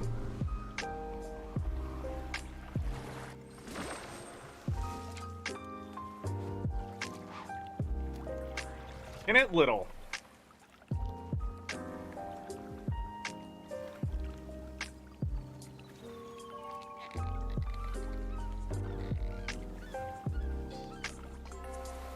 Giant paddlefish. What a day in the desert. 82.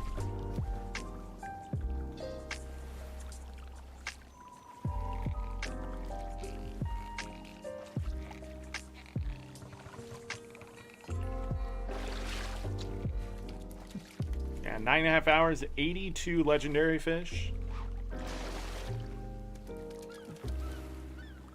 Because you gotta remember, it's not just about the ambergris, it's about the fish fillets. You could sell those if you want. You could turn those into ambergris.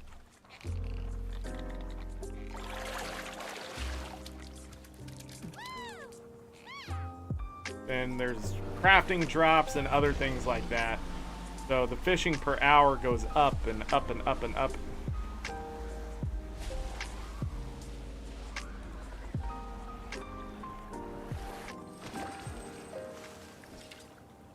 That shark was attacking me. Miles away. Well, hi there. I'm the brand ambassador assigned to this consortium outreach project. How can I help you? Outreach project? Is that your ship at the bottom of our harbor? Yes, experience how time is set back. At no loss of life, I want to point out. They said shit at the bottom of the harbor, but it's ship.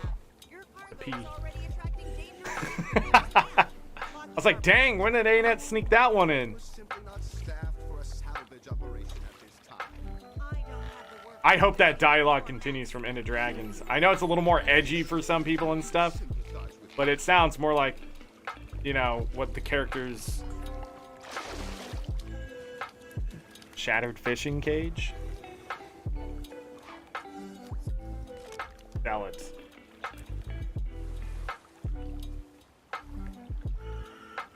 But after a while fighting dragons and stuff, you're not gonna be the most kind talker type person. I don't know what I'm trying to say here. You're running out of daylight.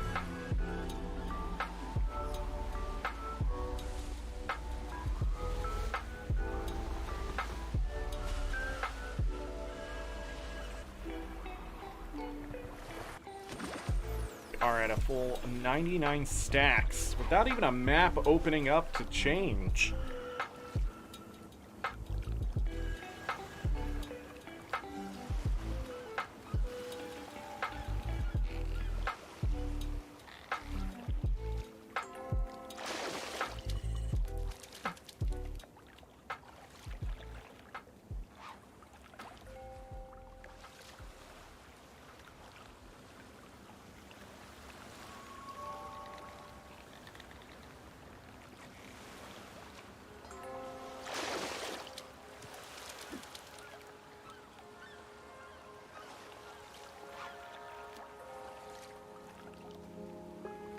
I'm not expecting another legendary at this point. Goes.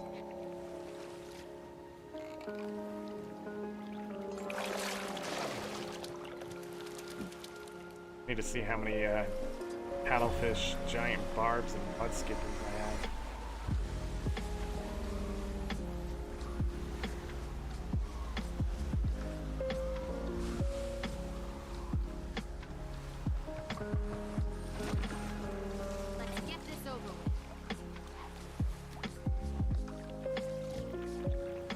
52 mud skippers, 46 paddlefish, and 42 giant barbs. Mud skippers do like to drop. Faith! At this point, I think it's better just sort of take what I can get. If I sit here and want a legendary fish every time, if I could get 12 legendary fish an hour, that would be great, but 8 is the quota, and we're hitting that, and then a little bit more, so I'm not going to sit there and push my luck. Demand more and feel entitled to more legendary fish when we're already doing so well. Let alone, we haven't been fishing the entire time, too. I do log on to this character and do the fish catch of the day or fish of the day or whatever. That kind of stuff, so the timer isn't exact.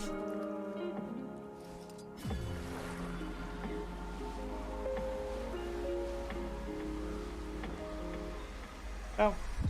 More in this circumstance, it just is what it is at this point. So if I just sit here and catch paddlefish the entire time, that's fine. Finish out the day. Might get a marbled lungfish.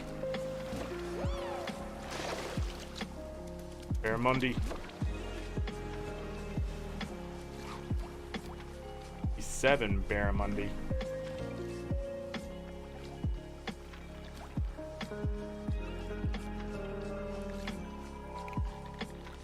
Nice to catch a saltwater fish. World-class fish. Or get a statuette. Something worth a gold.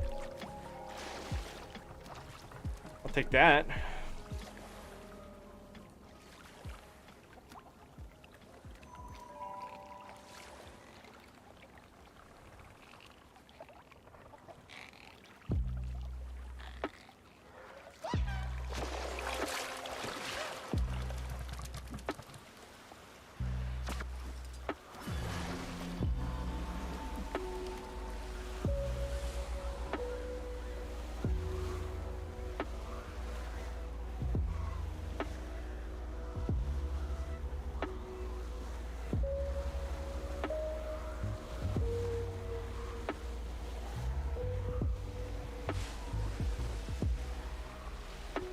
I don't know why sometimes the brake doesn't work. Does the same thing on the beetle mount. Must have something to do with server connection, I guess. Server doesn't pick up on it that you're trying to slow down. Might be assuming you're trying to drift. Just a tap, not a hold down.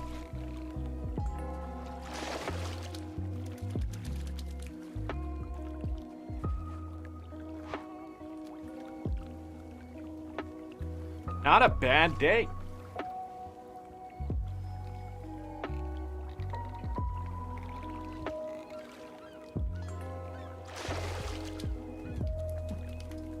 Catching greens. Four.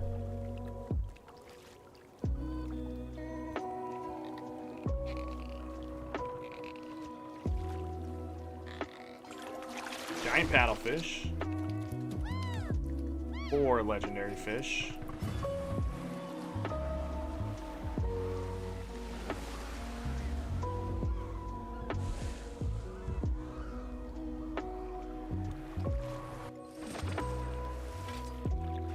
$84 legendary fish.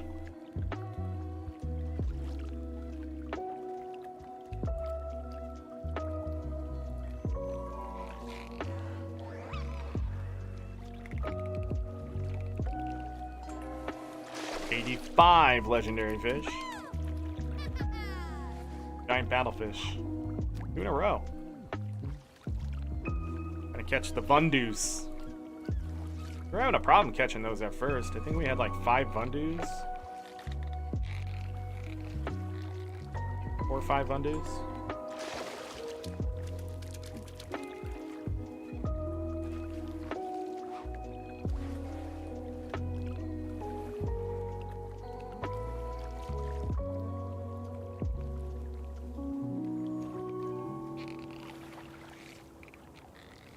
Ugh. And carp.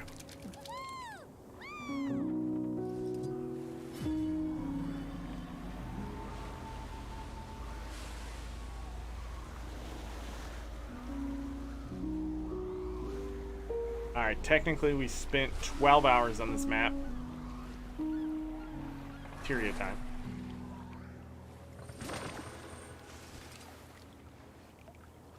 So we should be done, but I'm gonna go ahead and fish a couple more nodes because I sort of took a break there and we missed some time. Plus we can't get dusk interior like something like this. Single nets. That's a thing. Getting all the junk out here. All the fishing junk. Shattered fishing cage, broken rods, broken hooks.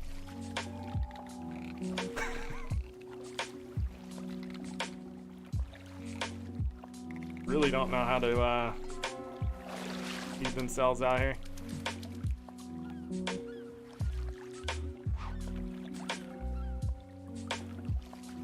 We're up to, what did I say, 84?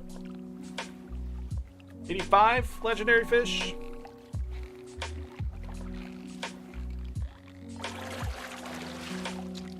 Get 86 or more. The next node, or last node.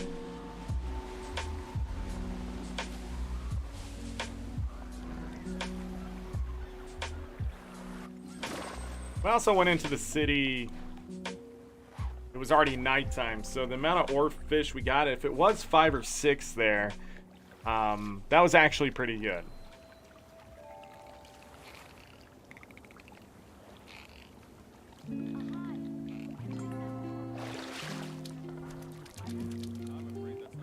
We got 5 new saltwater and world-class fish today. Got 7 total. That's impressive. So our luck was pretty good.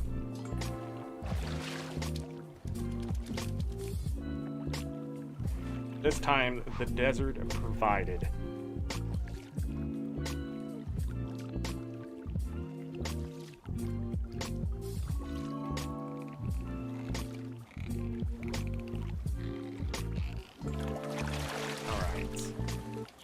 I did catch one of these Melandri's lurkers last night for the daily, so, but I just went ahead and kept it in there. Usually I break them down and stuff like that, but not this time around.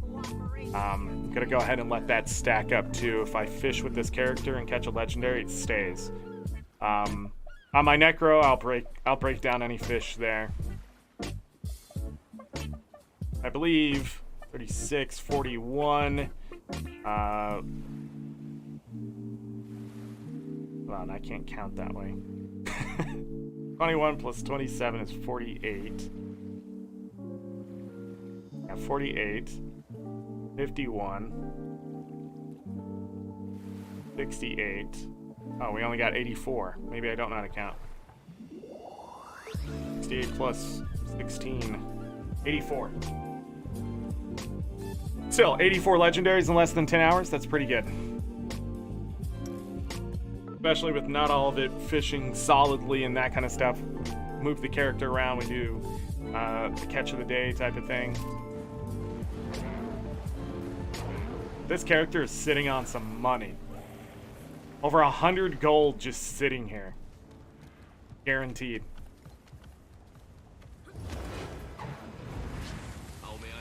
In less than a 10-hour period of fishing. Yeah, we can already buy a chunk of ambergris right there from the daily stuff. I haven't done. We're gonna do that right now. Sell that off. Price of ambergris rising. That would be amazing if we could get back over 2 gold when I'm done with this. We make some money. Cost of legendaries would fly up, but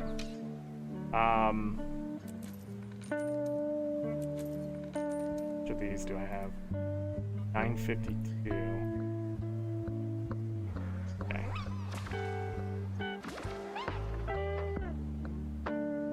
Let me see that again. free. Okay.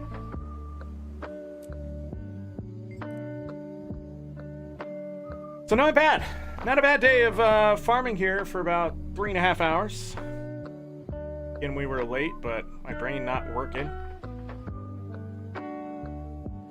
That should put us nearly 20 gold today.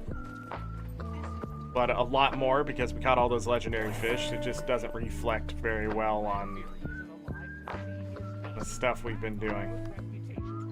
I did want to take a look at the cost.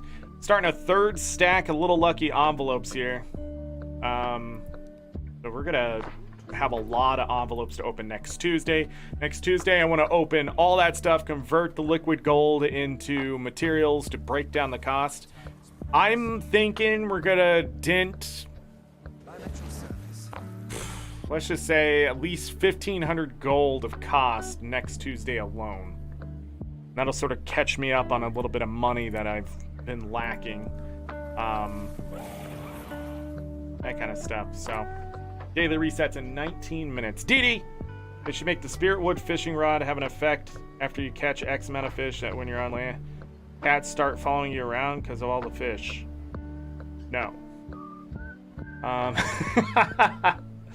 It should be spirit cats, if anything. Oh, that would be cool. That would be cool. Have ghost cats? See? I don't know. I think your character should glow from the spirit rod. And people will really know you're a cod. Bum, bum, bum, bum. I'm gonna let that go for a second here. I'm gonna grab the... Why is everybody mad?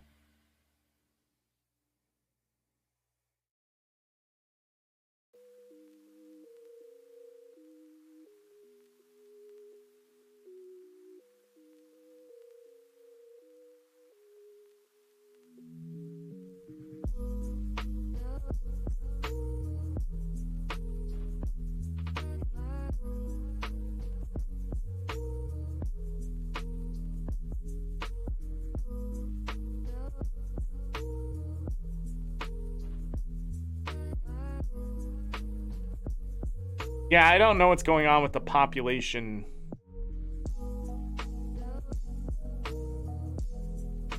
I don't know what's going on with that for World versus World.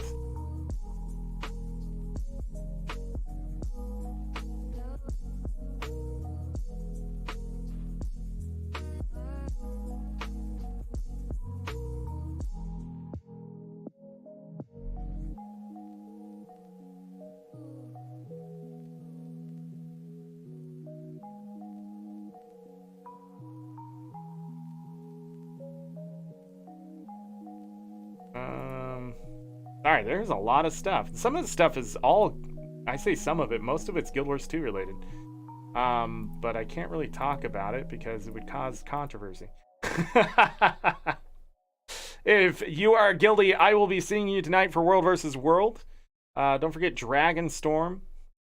I've also been doing Tequatl again, just grabbing that liquid gold there. So, yeah, 17 minutes right at daily reset Tequatl. I'm trying to see if I get lucky and get an Ascended drop too that I've never gotten because I like those skins and it just never happened. I did Tequatl for a long time, but I've been doing that again. Let's see if this updates. And I never grabbed my website here. There we go.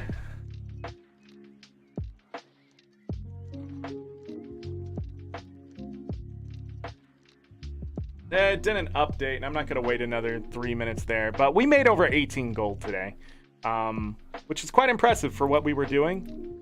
And also the fact we didn't break down any of the legendary fish we caught. So technically, I'm trying to think, maybe 20 fish, so another 20 gold. Close to 40 gold just today, live. Less than 4 hours. The cost of my legendaries as of right now is 14,477. It's still climbing. I don't know exactly what's going up in price. but my cost of my own materials is about to hit 3,600. So we've been cutting down the cost. Without any of my materials, it'd be 18,000. So I've said that it's going to be about 18,000. It could go all the way up to 20,000 again. It could drop down to 16,000. We don't know, but 18K is what I need to do in materials myself. So the other thing I need to do is any excess materials that have value, I need to sell those next Tuesday as well, just sort of get more liquid gold in our pocket. So we'll be using this list, such as, let's see if I have anything here. Like amalgamated gemstones, I just need 140, but I already sold those. So like spirit wood planks, I need 39, and I have 47. That means there are 8 spirit wood planks that I can sell. I don't need them for anything else, so I can just sell them. Deldrimore steel ingots, I have 60 nice, because that's the number you need for these 14 legendaries. And I have 71, so that means there's 2. The thing is, I don't want to do that all the time. I do like a little bit extra, just in case I mess something up.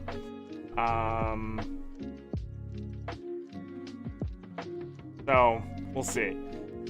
I have 3,078 chunks of pure jade. So I've almost caught that. I'm almost up to 800 liquid gold in my wallet right now. We're just catching up to things. Only 7,350 karma for what? Yeah, I only need 175 airship parts. So from Tuesday, I've already knocked it all the way down another. Yeah, I'm not gonna need airship parts. I'm not for those obby. They're for obby shards. Still need 843 spirit shards. It says that is also for the mystic clovers. That's been going down.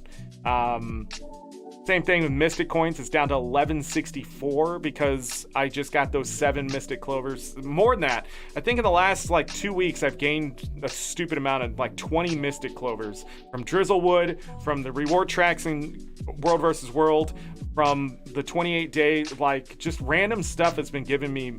The weekly reward vendor from the festival, make sure you hit that too. All of that stuff, just been hitting it all. And that's really cut down the price.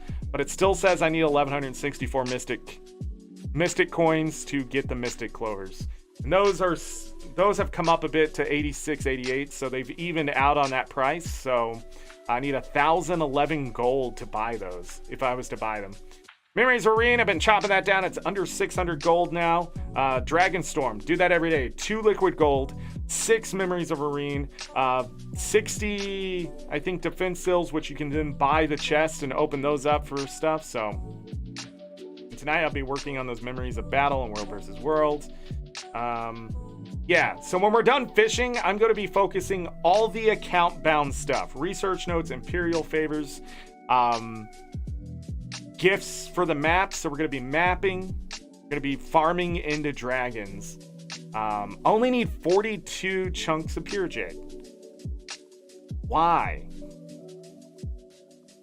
That's a weird number, isn't it? So there must be something that takes a weird number of chunks of pure jade. Because that would set me at 3,120 chunks of pure jade. I'll still be doing that farm, but selling the chunks of pure jade. But that ends tonight, so that'll be coming off the list. I only need 184 venom sacks. That has just come down since I've been doing the rich node stuff. Yeah, so next week I'm really curious to see what's still going to be on this list. Probably tier 6 mats, tier 5 mats. I don't see being here. We'll probably be done with all the tier 5 mats. A good chunk of the tier 6 mats will be done. Huh. And I'm just talking straight venom sacks. But still climbing on Imperial favors, even though I've spent some of those. It's just 300 a day in 6 months to get that done. We are looking solid, but it feels like we're just running on a treadmill right now. Once things start moving, it just it's weird. It starts to look like it snowballs and drops and drops and drops. That's how Guild Wars 2 works. So that's it. Let me give some love in chat. I want to thank you all for being here today. Don't forget to hit the like button. Subscribe if you're new here. We're going to be doing more farming and stuff if you'd like to follow along.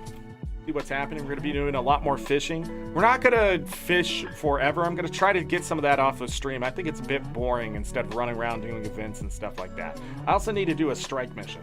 Also, this works now. So maybe I can get the alerts to work now. Kai Sus, thank you. Dee, thank you for being my mod today and your mods lurking. I appreciate you as always. Dee, Kai Sus, Binary, Ada, Rickard. We had Superman in chat today. Taka, I think, was here as well. Chaz. What else? Let me scroll up here. I feel like I'm missing somebody today. Was Greggles here today? I feel like Greggles was here today. Greggles, if you were here in spirit, I appreciate you. Why you have to stay to the end. We had some faces. Also, I reset my chat by accident, and it reset again at some point. So if I missed you in there, I apologize, but I appreciate you all being here. You guys are knocking the hours watched and stuff out of the park. So again, I just need subs at this point. 1,000 subs. We can get partnered on YouTube this year, finally, and hopefully I can fix my brain and we can start making some vids and stuff for you guys too. Somebody asked if I was going to do a vid about gathering and that kind of stuff. I just don't see the point of making that. But if it does get to the point where I think the route is solid enough and easy enough for people, then yeah, I should probably do something explaining. But I sort of want to get a new, fresh, fully equipped account. So Into Dragons, HOT, Path of Fire, all of that, and see how fast I can get to that route, record that, and make a video about it. So you can see it from start to finish about making gold per hour and why you shouldn't think gold per hour, instead think routes. I need to go farm this meta. I need to go farm this. I need to go farm this. Things to think about. But anyhow, I gotta go. So as always, I leave you with this. Take care of yourselves. Take care of each other. We're all we got. Have a great night, day, evening, morning, afternoon. Whatever time it is, make it great. If you're going to bed, sleep well, get that rest. You will need it. Trust me. I don't see you for this weekend. I don't think you will see me this weekend. No bonus show. I have some things happening this weekend. Have a great weekend. All right. Enjoy. This has been the year of physical health. I've actually lost weight. What? Not even trying. No, I've changed up my diet. I'm eating a bit more veggies. Munching on some chips when I'm hungry instead of sugary foods. Some people would be like, how's that better? It's not exactly better. I'm just not eating candy and cookies and that kind of stuff like I was at the end of last year. And that's why I sort of ballooned towards the end of the year. But once I get under 200, I'm definitely going to have to move more than I have been. So I'll be getting some more rigorous activity in because I tried to do that already and hurt myself. So don't do that. Move, but don't move too quickly. Other than that, I will see you guys on Monday. YouTube cubes. Yeah. Love what you love. Go do what you find fun and all that kind of stuff, okay? All right, do it for me. All right, if you don't want to do it for me, do it for somebody you love. We talked about that today. Sort of. Not really. Sort of did. What, I'm leaving? Okay, bye.